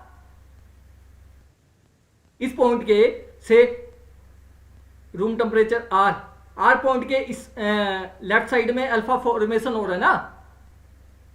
अगर इससे और ज्यादा 14% ऐड करोगे तो 4% एक्स्ट्रा आपने जो ऐड कर दिया है solute, that is beyond solubility limit. of solvent? Yes or no? बोलो यार, yes or no? Yes, sir. ठीक है, गुड। बियॉन्ड, हम जब सोल्यूट को बियॉन्ड ऐड करेंगे तो क्या होता है सर? वो एक नया कंपाउंड फॉर्मेशन करता है। क्या फॉर्मेशन करता है सर? एक नया कंपाउंड को फॉर्मेशन करता है। अब यहां, अब इसको समझते हैं, यहां क्या फॉर्मेशन हो चुका है। अगर विद इन सोल्यूबिलिटी लिमिट के अंदर ऐड कर रहे हैं, 10% आपका मैक्सिमम सोल्यूबिलिटी लिमिट है सॉल्वेंट की, लेड है 10% ही टिन को डिजोल्व कर पाता है। अगर इससे ज़्यादा ऐड करेंगे वो मतलब बियॉन्ड सोल्यूबिलिटी लिमिट होगा। अगर 10% ऐड कर रहा हूँ तो क्या फॉर्मेशन हो रहा है? अल्फा हो रहा है। हो गया फॉर्मेशन अल्फा। अगर मैं बियॉन्ड ऐड करूँगा तो ये 4% जो एक्स्ट्रा मैंने ऐड किया है टिन, ये क्या होगा? एक नया कंपाउंड बनाएगा। यस और no? If we consume alcohol beyond solubility limit of our body, then alcohol will come out through vomiting in new compound form. समझने की कोशिश करो। Here alpha is a chakna, alpha is a chakna, और that for beyond solubility limit say 14% we are adding tin, it means 4% extra alcohol are drinking by you, that is not soluble in your body. इसका मतलब आप, अब ये क्या होगा? Vomiting होगी नहीं होगी? 4% आपने टिन एक्स्ट्रा पी लिया। Tin assumed as a analogy आप एज्यूम कर सकते हो। Tin assumed as a alcohol, alpha assumed as a चकना। अब 4% आपने एक्स्ट्रा लिया तो अकेला ये तो है नहीं, लेड बाहर आएगा, सॉरी टिन बाहर आएगा जो एक्स्ट्रा आपने लिया है 4%। मैंने बताया ना, अल्कोहल अगर आप ज्यादा ड्रिंक करते हो साथ में चकना ले रहे हो तो कभी आपने देखा अल्कोहल वॉमिटिंग में अकेला अल्कोहल ही आती है? दोनों को कंपाउंड बनाती नहीं बनाती? चकना प्लस अल्कोहल। यस और नो? Yes sir. तो 4% आपने एक्स्ट्रा क्या ले लिया? Tin plus this extra 4% tin which is not dissolving in a solvent, lead solvent. It means here 4% you are consuming alcohol of tin and plus some chakna alpha. तो आपको एक नया solid solution मिलेगा नहीं मिलेगा? अल्फा प्लस टिन बाहर निकलेगा नहीं निकलेगा? Yes sir. Is it clear? Yes sir. Or you can say you will get alpha only. How you will get alpha? Let us draw a diagram. Suppose ये आपका क्या था? एटम है। किसका एटम है ये? किसका एटम है? लेड का। किसका एटम है ये? लेड का। PB PB PB PB PB PB PB PB PB PB PB PB PB PB. ठीक है। अब इसमें अगर इस पॉइंट पे अगर बात करूं, 10% क्या ऐड हो रहा है इसमें? टिन ऐड हो रहा है। बोलो यार, 10% क्या ऐड हो रहा है इसमें? टिन ऐड हो रहा है। टीन ऐड होगा सर। Yes sir. ये क्या हो गया?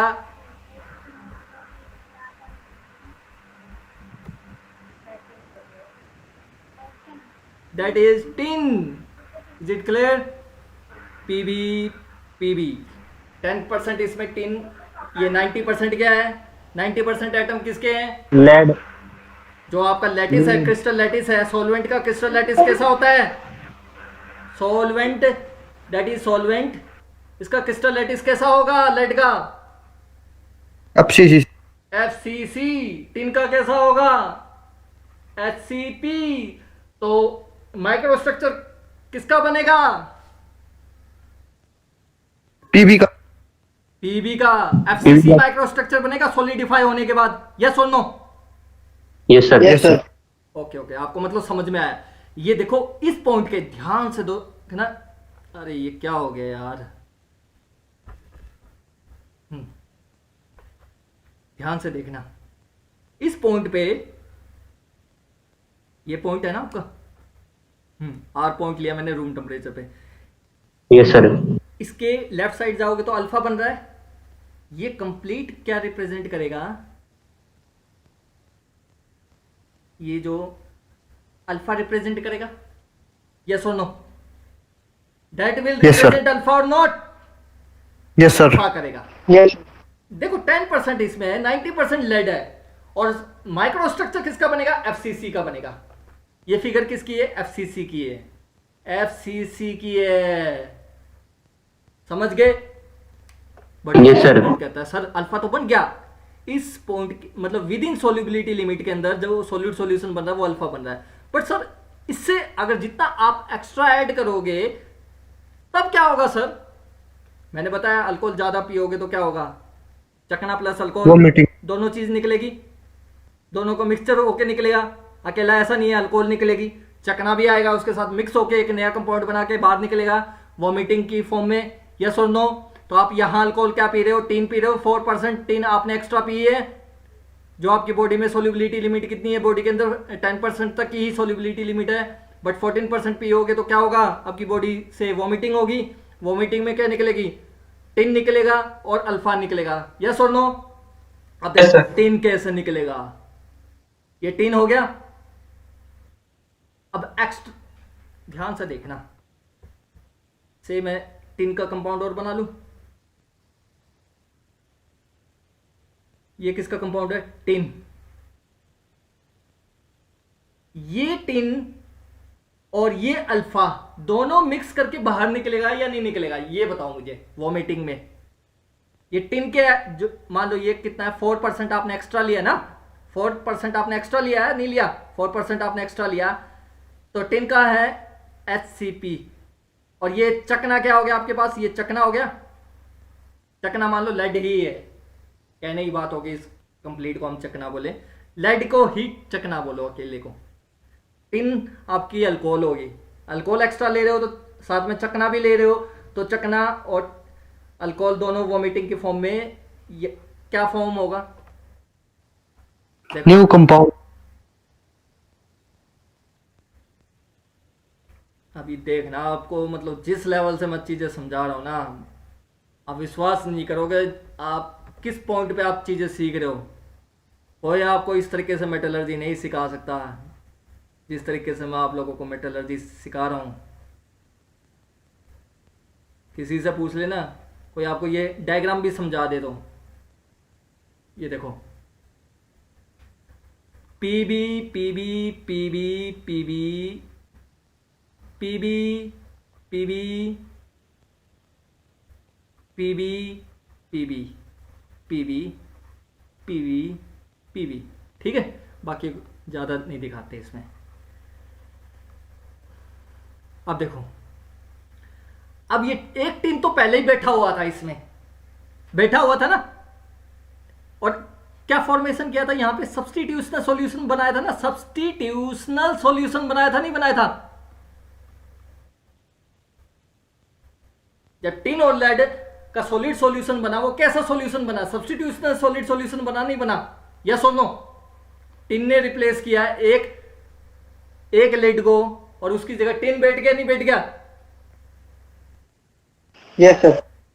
समझ रहे हो ना बात जो मैंने पहले चीजें समझाई थी? ठीक है, बट अब और एक्स्ट्रा टिन आ चुका है। जो आपने अल्कोहल लिए ना एक्स्ट्रा 4% लिए, वो भी तो इसके साथ सॉल्यूशन बनाएगा, एक नया कंपाउंड बनाएगा। अब वो जाहिर सी बात है एक को रिप्लेस करेगा, यस और नो? रिप्लेस करेगा, नहीं करेगा? Yes, sir. तो यहां क्या हो जाएगा? एक और टिन आ गया, ये टिन पहले ही था,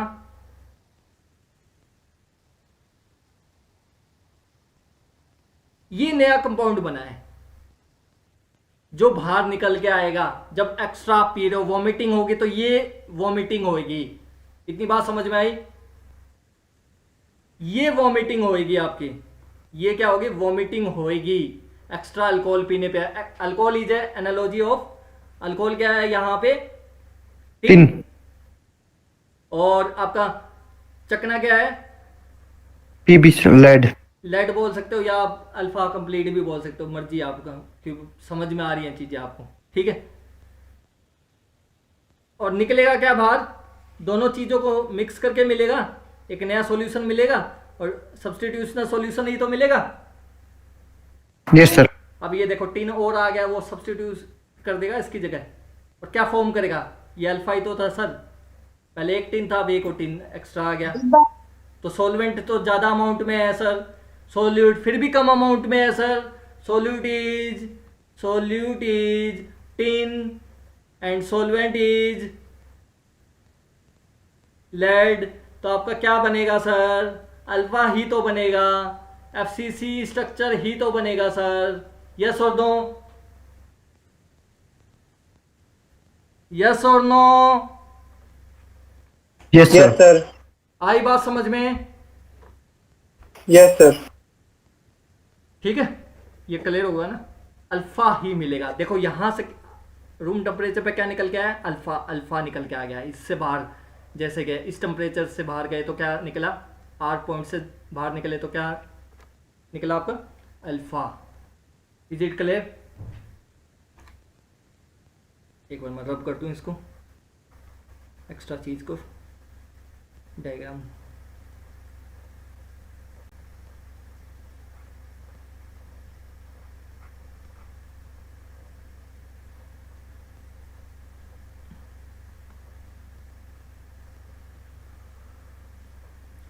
ओके, जब रूम टेम्परेचर पे देखा तो हमारी मैक्सिमम सॉल्युबिलिटी लिमिट कितनी थी? 10%। जैसे जैसे हम टेम्परेचर को इंक्रीज करते गए तो हमारी सॉल्युबिलिटी लिमिट बढ़ती गई, नहीं बढ़ती गई? देखो रूम टेम्परेचर पे कितने अमाउंट लेड को डिसोल्व कर पा रहा था? 10%। अब देखो जैसे जैसे आपने टेम्परेचर इंक्रीज किया, टेम्परेचर इंक्रीज किया, टेम्परेचर इंक्रीज किया, तो सॉल्युबिलिटी लिमिट भी तो बढ़ती गई है, सॉल्युबिलिटी लिमिट भी तो बढ़ती गई है। पहले 10% डिसोल्व कर पा रहा था, 14% डिसोल्व कर पा रहा, finally up to a point तक हमने देखा 18% को डिसोल्व किया इसने। अप टू ए पॉइंट तक इसने कितना डिसोल्व किया? 18%। Is it clear?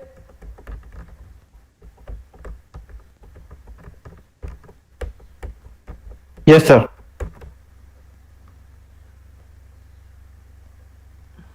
अब देखो, अब समझने की कोशिश करना। ए पॉइंट पे कितना डिसोल्व हुआ? 18%। ठीक है, 18% डिसोल्व कर पाता। तो अब मैं पूछूंगा आपसे, मैक्सिमम सॉल्युबिलिटी लिमिट कितनी है? एट 183 डिग्री सेंटीग्रेड पे मैक्सिमम सॉल्युबिलिटी लिमिट कितनी है सॉल्वेंट की?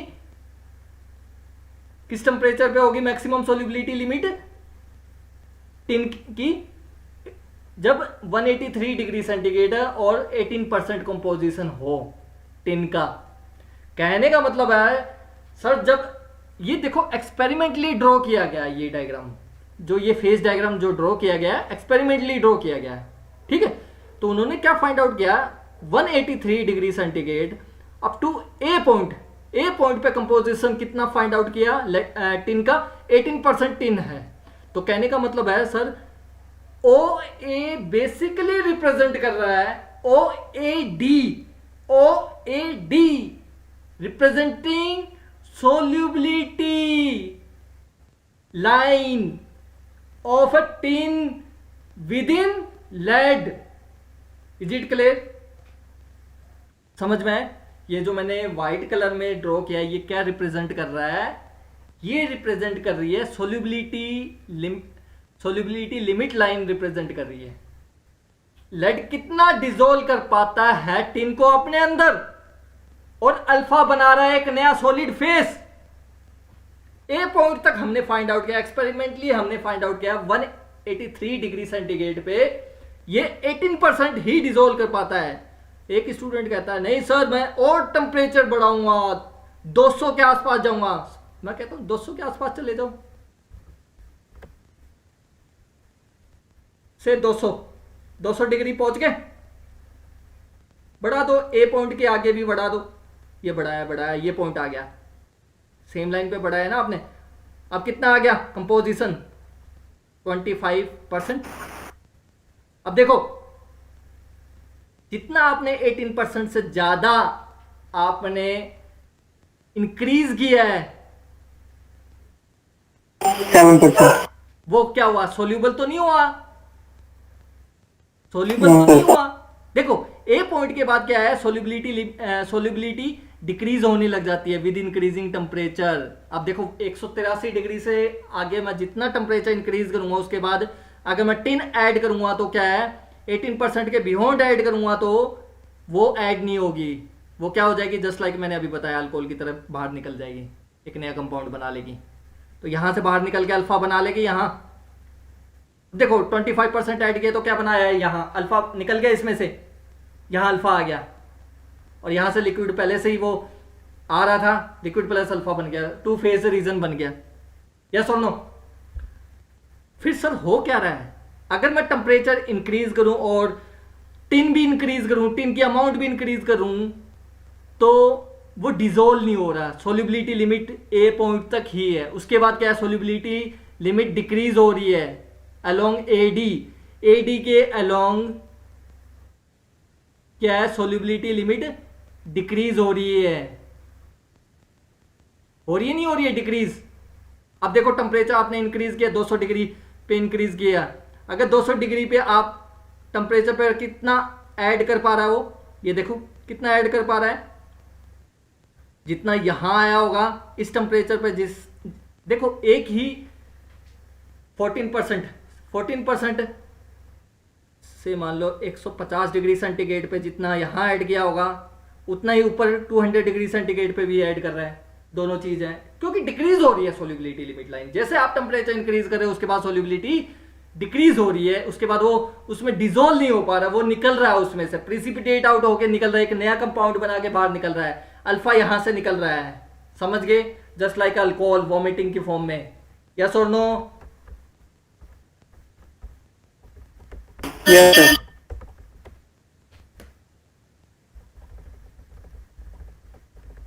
एक बार इसको रिमूव कर दूं, आपके नोट्स ठीक करें।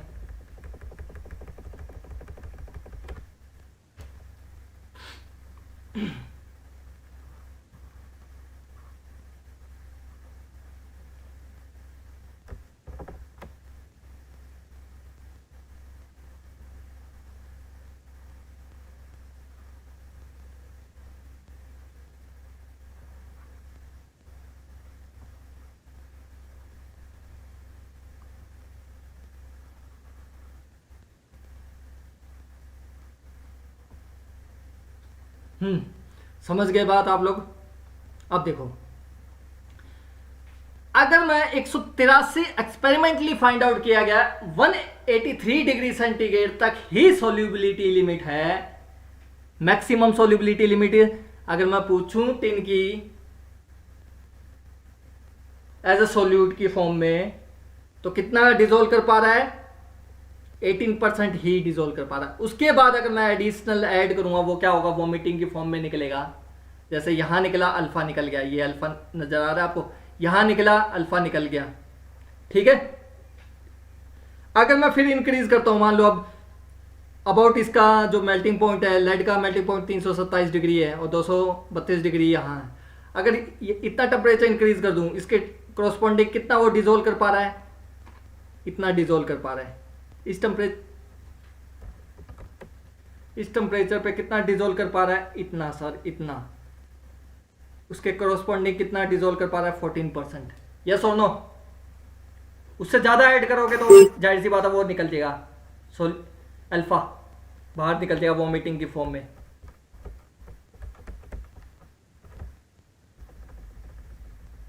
समझ गए बात?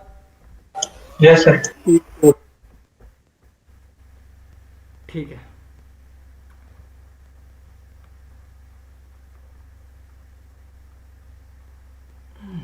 सही से प्रॉब्लम कर रहा है।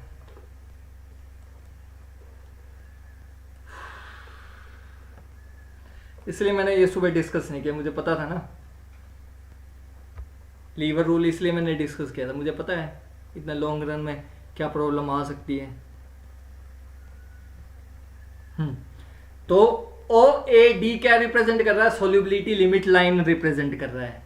समझ गए बात? जिसमें सॉल्वेंट क्या है आपका? टिन है। और सोल्यूट क्या है? नहीं, सॉल्वेंट है आपका लेड, और टिन क्या है आपका? सोल्यूट। ठीक है। बियॉन्ड अगर लिमिट करते हो तो वॉमिटिंग के फॉर्म में निकलेगा, और टिन को आप कंज्यूम कर रहे हो एज अल्कोहल। ठीक है। लेड इज ए चकना सॉल्वेंट। ठीक है। अब सिमिलरली वी कैन से ये O डैश बी एफ क्या रिप्रेजेंट कर रहा है? Solubility limit line. ये भी तो रिप्रेजेंट कर रही है सिमिलरली, यस और no? O dash B F represent कर रही है, नहीं कर रही है सॉल्युबिलिटी लिमिट लाइन? देखो कैसे। अब मुझे ये बताओ, जब रूम टेम्परेचर पे मैंने ऐड किया तो यहां सॉल्वेंट क्या था? इसके अंदर सॉल्वेंट क्या था? 100% यहां है। यहां कितना रहा होगा? से रूम टेम्परेचर पे मैंने देखा, ये रूम टेम्परेचर है। रूम टेम्परेचर पे मैंने फाइंड आउट किया, जब मेरे पास से 99% टिन था और 99% टिन है, या ज़्यादा ले लिया 98 ले लेते हैं, 98% टिन है और 2% क्या था हमारे पास? लेड। तो सॉल्वेंट क्या हुआ यहां पे? इस जो ये O-BF है, इसमें सॉल्वेंट क्या रिप्रेजेंट करेगा आपका? टिन होगा। टिन होगा। सॉल्यूट क्या रिप्रेजेंट करेगा? लेड। लेड। समझ गए? Yes sir.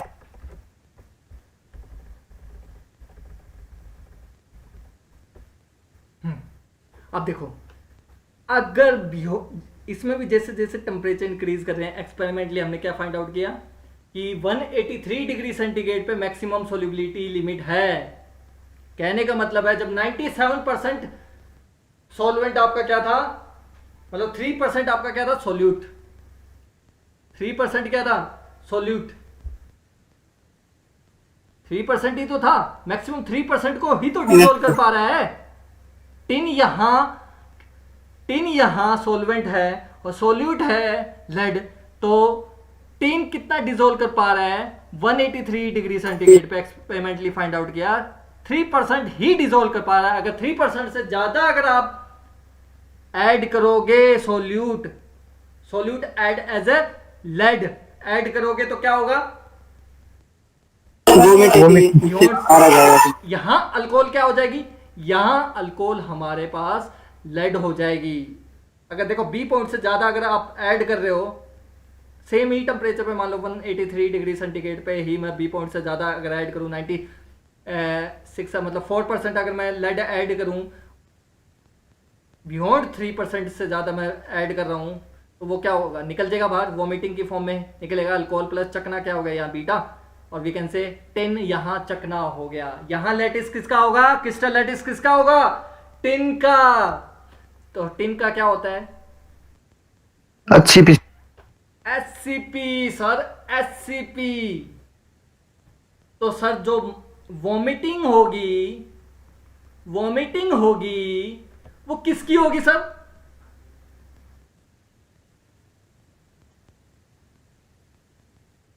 वॉमिटिंग होगी वो किसकी होगी सर? मिक्सर होगी सर। मिक्सचर होगी। और किसका होगा वैसे? बीटा। टिन का लैटिस होगा सर, टिन का lattice. That is tin lattice होगा एज अ सॉल्वेंट। और इसमें क्या होगा? पीबी क्या होगा? इसमें सोल्यूट होगा। तो इन दोनों का मिक्सचर आपका क्या फॉर्म होगा? एससीपी माइक्रोस्ट्रक्चर निकलेगा सर बाहर। एससीपी माइक्रोस्ट्रक्चर निकलेगा solid phase, that is beta. और alpha is FCC. That's why we write alpha or we write it as a beta. Alpha and beta are differentiating with each other. We can differentiate alpha and beta by their microstructure and phases. Yes or no? यहां आपको FCC निकल रहा था solid, यहां beta आपका hexagonal close packed microstructure निकल रहा है. क्या दोनों सेम है या डिफरेंट है? फेज सेम है या डिफरेंट है? सेम है,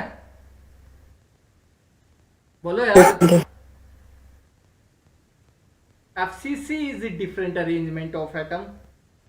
HCP has its own arrangement, जो आप लोगों ने देखा होगा. 6 एटम ऊपर, 6 नीचे, in between Yes, sir. Bonded पे कितने 3 एटम, 6 6 12 3 15. Yes sir. तो दोनों को माइक्रोस्ट्रक्चर अलग मिलेगा. तो सॉलिड फेज अलग मिल रहा है, ये सॉलिड फेज अलग मिल रहा है. क्या ये दोनों दो अलग अलग सॉलिड मिल रहे हैं? क्या ये डिसोल्व होंगे? यहां से बीटा निकला, यहां से क्या निकला? बीटा निकला. वॉमिटिंग क्या हुई? बीटा की. यहां से अल्फा निकला. दोनों मिक्सचर हो गए. क्या Yes, अल्फा sir. और बीटा अरेंज हो पाएंगे एक दूसरे में? अल्फा अलग नजर आएगा, बीटा अलग नजर आएगा. कैसे नजर आएगा? लेट अस सी. इस तरीके से नजर आएगा. यहां से समझना, ये मैं एक माइक्रोस्ट्रक्चर दिखाने के लिए बता रहा हूं. Like that. एक बार तो इसका मिलेगा, एक बार उसका मिलेगा. Like that. अल्टरनेटिव लेयर्स मिलेंगी. अल्टरनेटिव लेयर्स मतलब समझ रहे हो ना, वो अलग अलग नजर आएंगे इस तरीके से. ठीक है.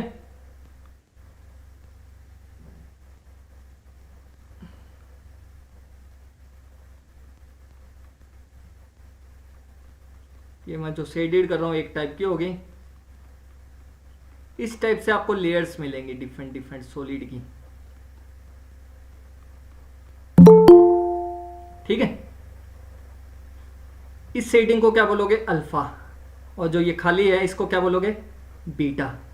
Alpha beta alpha. Alternate layers मिलेंगे आपको इस तरह की. अल्टरनेट लेयर्स मिलेंगे आपको अल्फा एंड बीटा की. Like that. इस तरीके से समझ गए बात? एक बार अल्फा आ रहा है, एक बार बीटा आ रहा है, एक बार अल्फा आ रहा है फिर बीटा आ रहा है, एक बार अल्फा आ रहा है फिर बीटा आ रहा है. मतलब अल्फा का माइक्रोस्ट्रक्चर आप लोगों ने देखा ही है. बीटा का माइक्रोस्ट्रक्चर HCP का अलग नजर आएगा. समझे या नहीं समझे बात? क्या बना के दिखाऊं?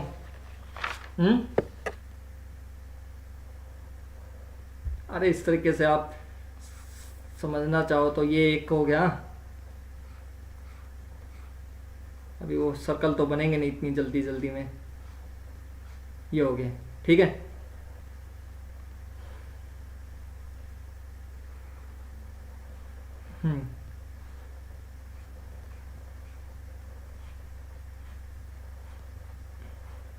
देखो यहां पहला किसका? अल्फा के अंदर क्या है? PB PB PB PB PB.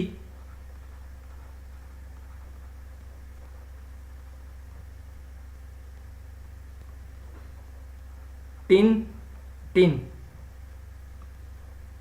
PB PB.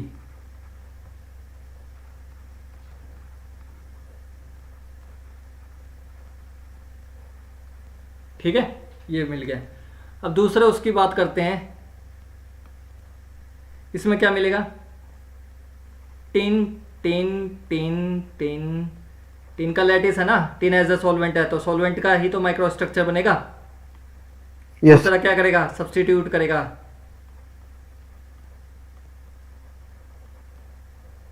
इसमें क्या होगा?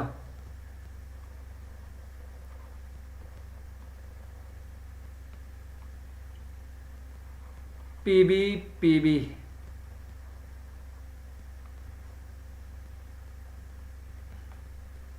टिन. ये अल्फा हो गया, ये बीटा हो गया. इनकी ऐसा लेयर मिलेगी. सिमिलरली इसके बाद यहां आएगा, सिमिलरली इसके बाद यहां आएगा. इस तरीके से अल्टरनेट लेयर्स आपको होना जाएंगी, इस तरीके से माइक्रो स्ट्रक्चर अलग अलग न जाएगा। That's why we are saying that it is first type partially soluble in solid state. Is it clear? Partially soluble in solid state. इतनी बात समझ में आ गई, ये नीचे वाला समझ में आ गया, ये बीटा समझ में आ गया, अल्फा समझ में आ गया आपको। ये व्हाइट लाइन क्या रिप्रेजेंट कर रही है, ये सोल्यूबिलिटी लिमिट लाइन को रिप्रेजेंट कर रही है, ये बात भी समझ में आ गई या नहीं आ गई? Yes sir. ठीक है, अब मुझे बताओ अल्फा को क्या बोलोगे? Lead rich solid phase, yes और नो? बीटा को क्या बोलोगे? Tin rich solid phase, yes और नो? Is it clear? ठीक है, ये तो हमें समझ में आ गया सर। ठीक है, अब मुझे ये बताओ, जो ये मैंने ग्रीन कलर अलग दिखाया, ये हमारा बिल्कुल जैसे कॉपर निकल एलॉय में हमने बनाया था ना, बिल्कुल वैसे बनाएंगे हम। समझना चाहो तो मैं इस तरीके से समझा सकता हूं आपको, लाइक दैट। 1 2 3 4 5, ठीक है। हमने क्या किया, 1 पॉइंट पे क्या ले लिया? लिक्विड ले लिया, और उस लिक्विड के अंदर क्या है? लेड और टिन सुपर हीटेड स्टेट में ले लिया, यस और नो? 1 पॉइंट पे हमने क्या ले लिया? सुपर हीटेड एलॉय ले लिया, सुपर हीटेड लिक्विड ले लिया। किसका एलॉय लिया? टिन और प्लस लेड। यहां टिन और लेड था, उसको हमने ठंडा करने के लिए छोड़ दिया। अब मुझे ये बताओ, जैसे ही 327 डिग्री आएगा तो क्या 327 पे मेल्ट हो पाएगा? मतलब मेल्ट मतलब सोलिडिफाई होना स्टार्ट होगा, क्योंकि देखो मेल्टिंग पॉइंट क्या होता है, इससे ऊपर तो आपका लिक्विड में कन्वर्ट हो जाता है, इससे नीचे क्या सॉलिड ही रहता है। क्या ये 327 डिग्री पे सॉलिडिफाई हो पाएगा? अगर मैं बात करूं लाइक दैट, ये बात करूं इस पॉइंट पे, इसको सॉलिडिफाई होना चाहिए, क्या यहां पे सॉलिडिफाई हो पाएगा? नहीं हो पाएगा, क्योंकि ये कहता है ना मेरा 232 डिग्री सेंटीग्रेड है। क्या कहता है? टिन और लेड में से टिन कहता है मेरा भी तो है इसमें contribution, non nucleation at 327 degree centigrade mister lead. तो कौन कहता है ये बात? टिन कहता है मिस्टर लेड नॉन न्यूक्लिएशन।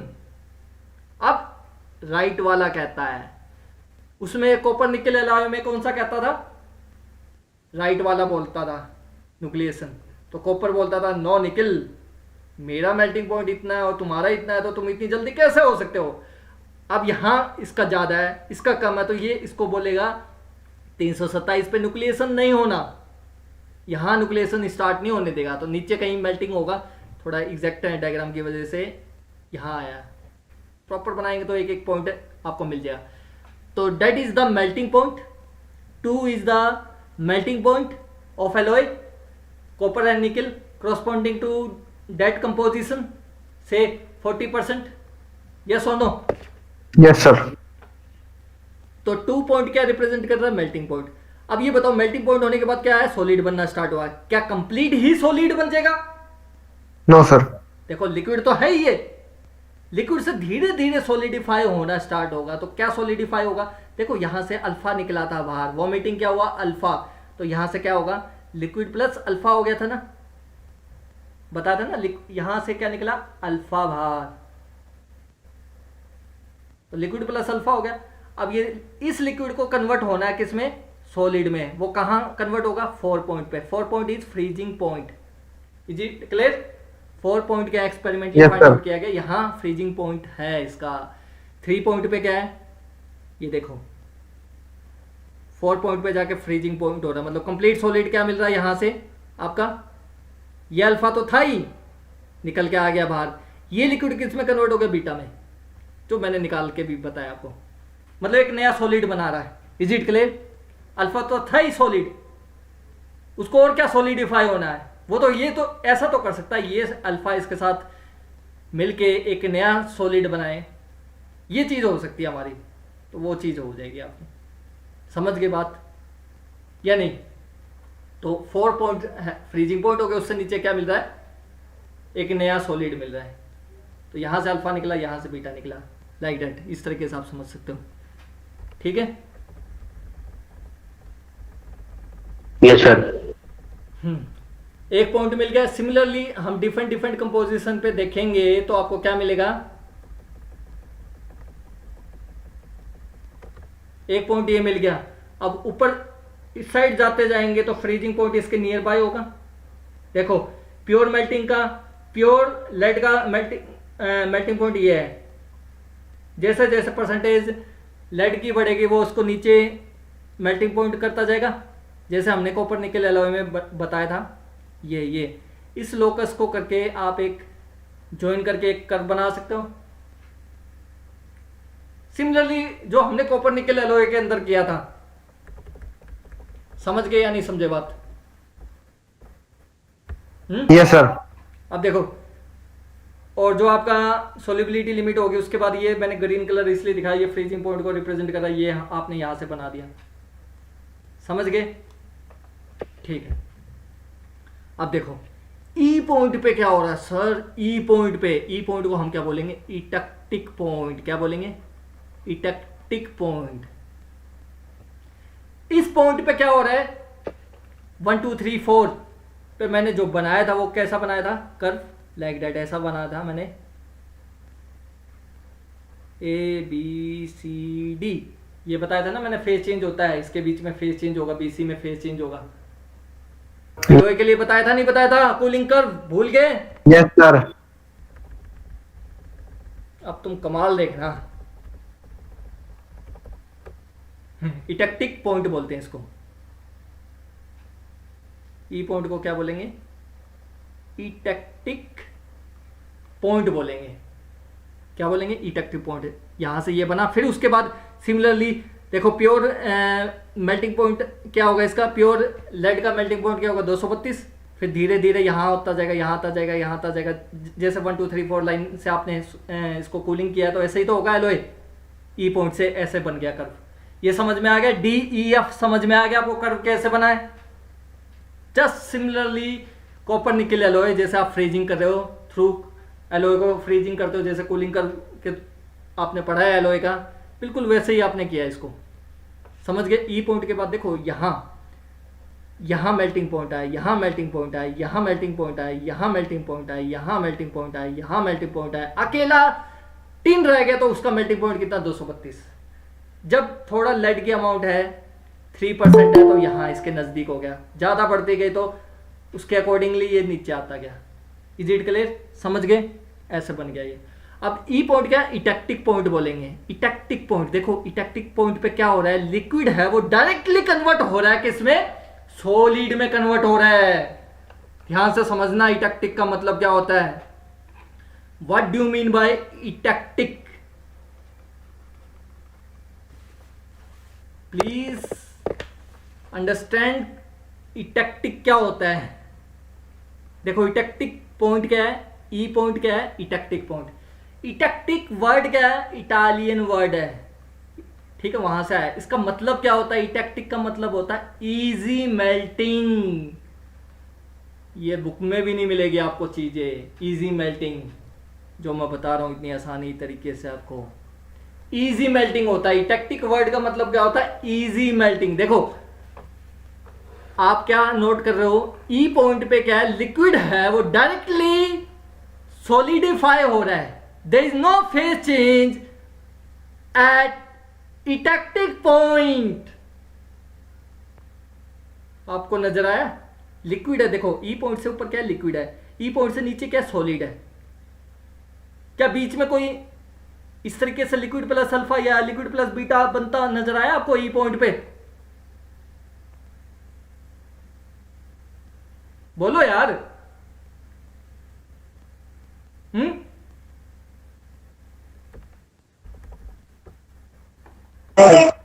नहीं ना?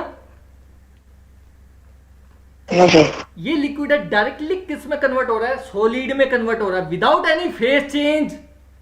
मतलब फेज चेंज ही नहीं हुआ, मतलब कांस्टेंट टेम्परेचर पे कांस्टेंट टेम्परेचर ई पॉइंट मतलब 183 डिग्री सेंटीग्रेड पे ही क्या है, ये किस में कन्वर्ट हो रहा है, सॉलिड फेज में। इसका मतलब क्या हुआ, at eutectic point alloy will behave as a pure metal, yes or no, yes or no। जो आप कर्व देख रहे थे ना, मैंने कहा था कूलिंग कर्व बाद में बताऊंगा, ये देखो ये प्योर मेटल का है, ये प्योर मेटल का है या नहीं है, A B C D, yes sir. यही तो हो रहा है। देखो बी पॉइंट एक कांस्टेंट टेम्परेचर पे क्या फेज चेंज हो रहा है और उसमें कन्वर्ट हो रहा है। यहां भी तो ऐसा ही हो रहा है, कांस्टेंट टेम्परेचर पे फेज चेंज हो रहा है। लिक्विड था, लिक्विड से किस में हो गया, सॉलिड में हो गया, लेकिन वो टाइम नहीं दिया जो लिक्विड प्लस अल्फा धीरे धीरे सॉलिडिफाई होने का होता है। समझ गए? तो we can say E point के cross, E point is known as eutectic point, और इसके क्रॉसपॉन्डिंग जो ये 62% एक्सपेरिमेंटली फाइंड आउट किया गया इटेक्टिव पॉइंट का जो कंपोजिशन मिल रहा है 62%, दैट इज इटेक्टिक कंपोजिशन। 62% क्या है, इटेक्टिक कंपोजिशन है ये, इसको क्या बोलेंगे 62% को, इटेक्टिक कंपोजिशन। तो हम कह सकते हैं at eutectic point alloy will behave as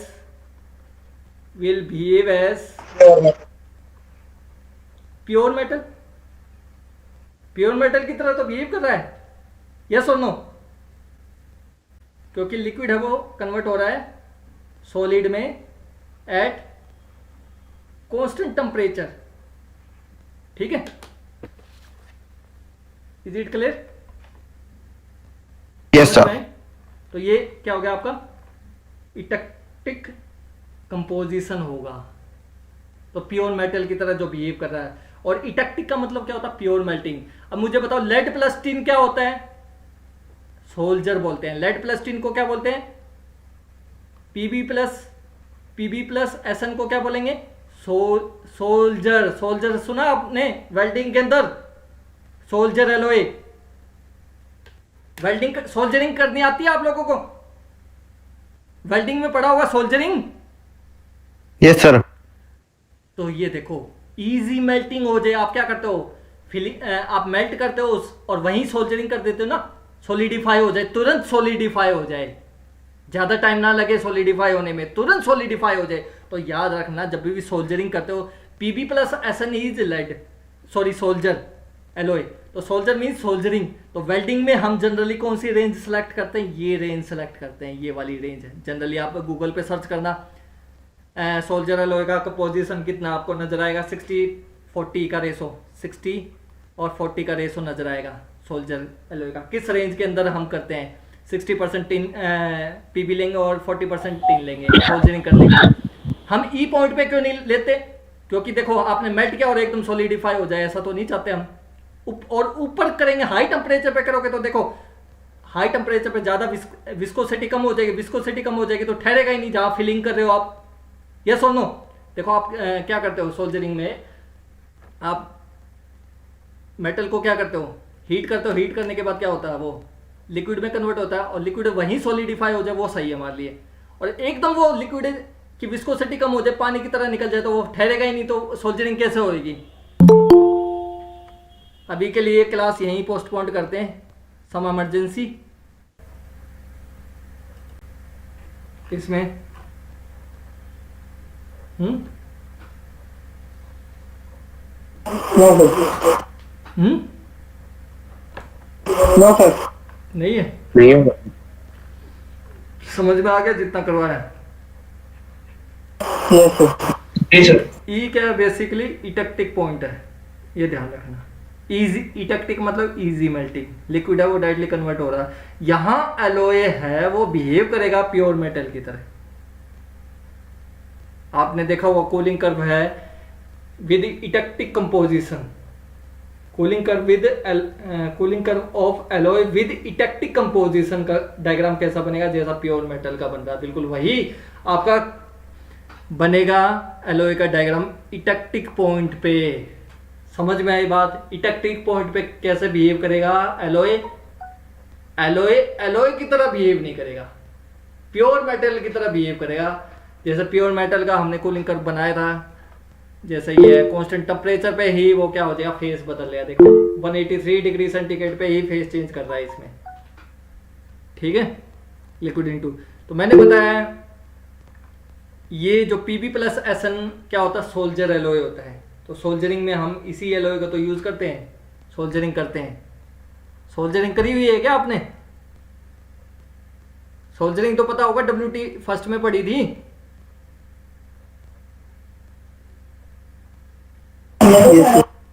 तो देखो सोल्जरिंग करते हो तो पहले हीट करते हो, मेल्टिंग करते हो, मेल्टिंग करने के बाद उसको दोनों के बीच में फिलिंग करने के बाद सॉलिडिफाई करते हो, तो वो क्या हो जाता है, सोल्जरिंग होगी। ऐसा ही तो करते हो। 183 डिग्री सेंटीग्रेड टेम्परेचर पे आप किस रेंज के अंदर सोल्जरिंग करोगे? 60-40। कभी भी इटेक्टिक पॉइंट पे नहीं करोगे, उसके नियर बाय करोगे। इससे ना ज्यादा दूर जाओगे ना इससे ज्यादा दूर जाओगे। तो eutectic point is the origin of soldering welding. Is it clear? इतना डेप्थ में बताइए ये बात। बल्कि मैं तो कहता हूँ जो मेटलर्जी है, पहले मेटलर्जी पढ़ानी चाहिए, उसके बाद WT पढ़ानी चाहिए, जिससे कंसेप्ट भी क्लियर होंगे WT के। ई पॉइंट पे ही सोल्जरिंग ना एक्चुअली क्या है, ओरिजिन सोल्जरिंग का कहाँ से होता है? इटेक्टिक पॉइंट से होता है, इस पॉइंट पे। इस पॉइंट पे हम क्यों नहीं करते? क्योंकि मान लो हमने एकदम से दो मेटल हैं, उनको हमें मतलब किसी मेटल को हमें सोल्जरिंग करनी है, तो हम क्या करेंगे, उसको हीट अप करेंगे और उसको एकदम से वही उसी टाइम वो सॉलिडिफाई हो जाए, उसी टेम्परेचर, जिस टेम्परेचर मान लो इस टेम्परेचर पे करते हैं, फील करने की कोशिश करना। हम इटेक्टिक पॉइंट पे सोल्जरिंग क्यों नहीं करते? मान लो से इस पॉइंट पे क्या सुपर हीटेड है, यस और नो? इस पॉइंट पे क्या है, सुपर हीटेड है या नहीं है? Yes sir. मान लो जब आपने जिस सुपर हीटेड टेम्परेचर पे हीट किया, आपने फील करके देखना, सुपर हीटेड टेम्परेचर पे आपने किया तो वो एकदम लिक्विड हो गया, लिक्विड पानी की तरह हो गया, पानी की तरह हो गया तो वो क्या होगा, ठहरेगा ही नहीं। जिसको आपको सोल्जरिंग करनी है ठहरेगा नहीं, तो वो वहीं सॉलिडिफाई नहीं होगा। आपको जिसको करना है सॉलिडिफाई करना है, फिलिंग करनी है, तो वहीं सॉलिडिफाई होना चाहिए ना, ठहरे, विस्कोसिटी ज़्यादा होनी चाहिए। ये तो बह जाएगा, सोल्जरिंग होएगी नहीं, इसलिए हम इस पॉइंट पे नहीं करते, इस पॉइंट पे नहीं करते। ई पे वैसे ही नहीं कर सकते, समझ गए? इस टेम्परेचर पे करेंगे तो ऑटोमेटिक सी बात समझो कि आपने हीट किया, वो सॉलिड ही है, मेल्ट ही नहीं हुआ। मेल्ट करोगे उसके बाद सॉलिडिफाई होए, जब भी आपका सोल्जरिंग होगी। तो हम क्या करेंगे, इस टेम्परेचर पे करते हैं 183 डिग्री सेंटीग्रेड पे, बट 60-40 रेशो पे। आप एक बार गूगल में सर्च करो, सोल्जर एलॉय के अंदर टिन और लेड का कंपोजिशन कितना है, गूगल में सर्च करो, what is the composition of tin and lead in solder alloy, किया सर्च,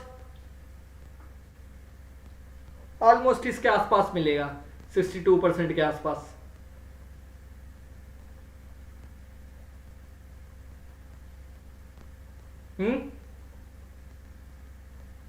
बोलो यार, yes sir.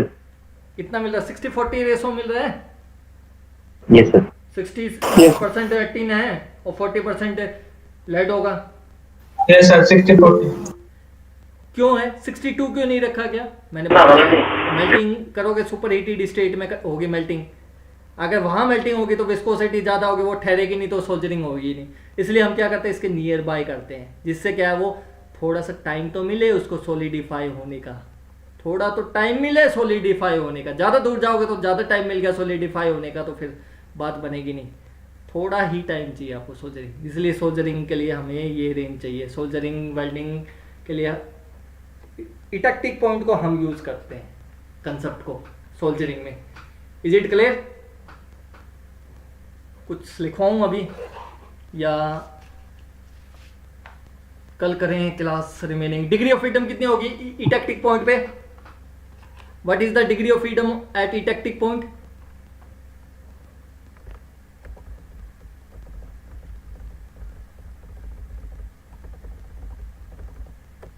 Degree of freedom कितनी होगी इटैक्टिक पॉइंट पे? देखो डिग्री ऑफ फ्रीडम कितनी होगी इटैक्टिक पॉइंट पे? According to modified phase rule क्या होगा? C माइनस पी प्लस 1। कॉन्स्टेंट प्रेशर पे करते हैं काम। कंपोनेंट कितने होंगे इस पे? कंपोनेंट कौन से हैं? लेड और टिन ही है कंपोनेंट, बाइनरी एलॉय है, तो 2 कंपोनेंट हो गए। फेज कितने होंगे? 3 फेज हैं। देखो फेज कौन से हैं? लिक्विड हो गया और अल्फा प्लस बीटा हो गया, 3 हो गए फेज, तो 3 फेज हो गए plus 1। 3 minus 3 0। Degree of freedom कितनी आ गई? 0। तो eutectic point is also invariant point बोलते हैं इसको, इनवेरिएंट पॉइंट भी बोलते हैं इटैक्टिक पॉइंट को। समझ में आई बात? ई पॉइंट को हम इनवेरिएंट पॉइंट भी बोलते हैं। यहां 3 फेज को एग्जिस्ट करेंगे, जस्ट लाइक ट्रिपल पॉइंट मिल रहा था। ट्रिपल पॉइंट हमें पानी में मिल रहा था, बट यहाँ पानी नहीं है सब्सटेंस, यहाँ डिफरेंट एलॉय है। इसमें आपको क्या मिल रहा है? डिफरेंट मिल रहा है। 3 फेजेस को एग्जिस्ट कर रहे हैं जस्ट लाइक ट्रिपल पॉइंट। वहाँ ट्रिपल पॉइंट नाम दे रहे थे, यहाँ इटैक्टिक पॉइंट नाम दे रहे हैं। और इटैक्टिक का मतलब होता है इजी मेल्टिंग, और इटैक्टिक पॉइंट पे एलॉय बिहेव करता है एज अ प्योर मेटल की तरह बिहेव करता है, सॉलिडिफाई होता है, कूलिंग कर बनता है एज अ प्योर मेटल का। समझ में आई बात? यस और नो? Yes, sir. एक रिएक्शन और लिख दूं आपको क्लियर हो जाए इटैक्टिक पॉइंट पे क्या होता है। डिग्री ऑफ फ्रीडम बता दिया मैंने। एट पॉइंट ई पे रिएक्शन क्या हो गया आपकी? देखो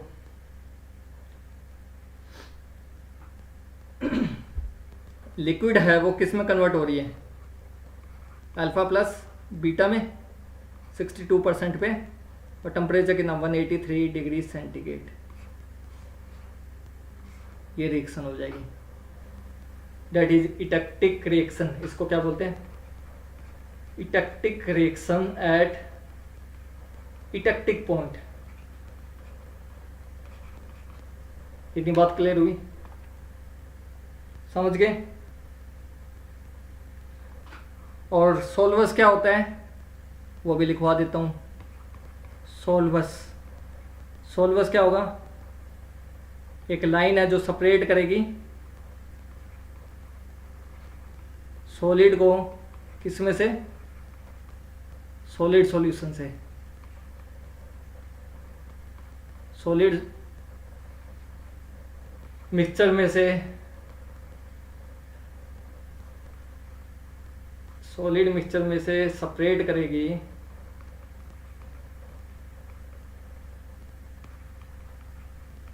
उसको क्या बोलते हैं? सोल्वस लाइन बोलते हैं। ठीक है, समझ गए बात? आई थिंक टॉपिक कंप्लीट हो चुका है, और कुछ मेरे हिसाब से रहा नहीं इसमें। ऑलमोस्ट सभी बातें बता दी है मैंने। बीटा, यहाँ लिक्विड प्लस बीटा बनेगा, बीटा निकलेगा, डिक्रीज हो रही है सोलिबिलिटी, जितना ऐड करोगे एडिशनल वो यहाँ निकल जाएगा। ठीक है, आई थिंक किसी को डाउट हो तो पूछ लो इसमें। फाइनली मैं वाइंड अप करता हूँ क्लास को। कोई डाउट हो तो बताओ।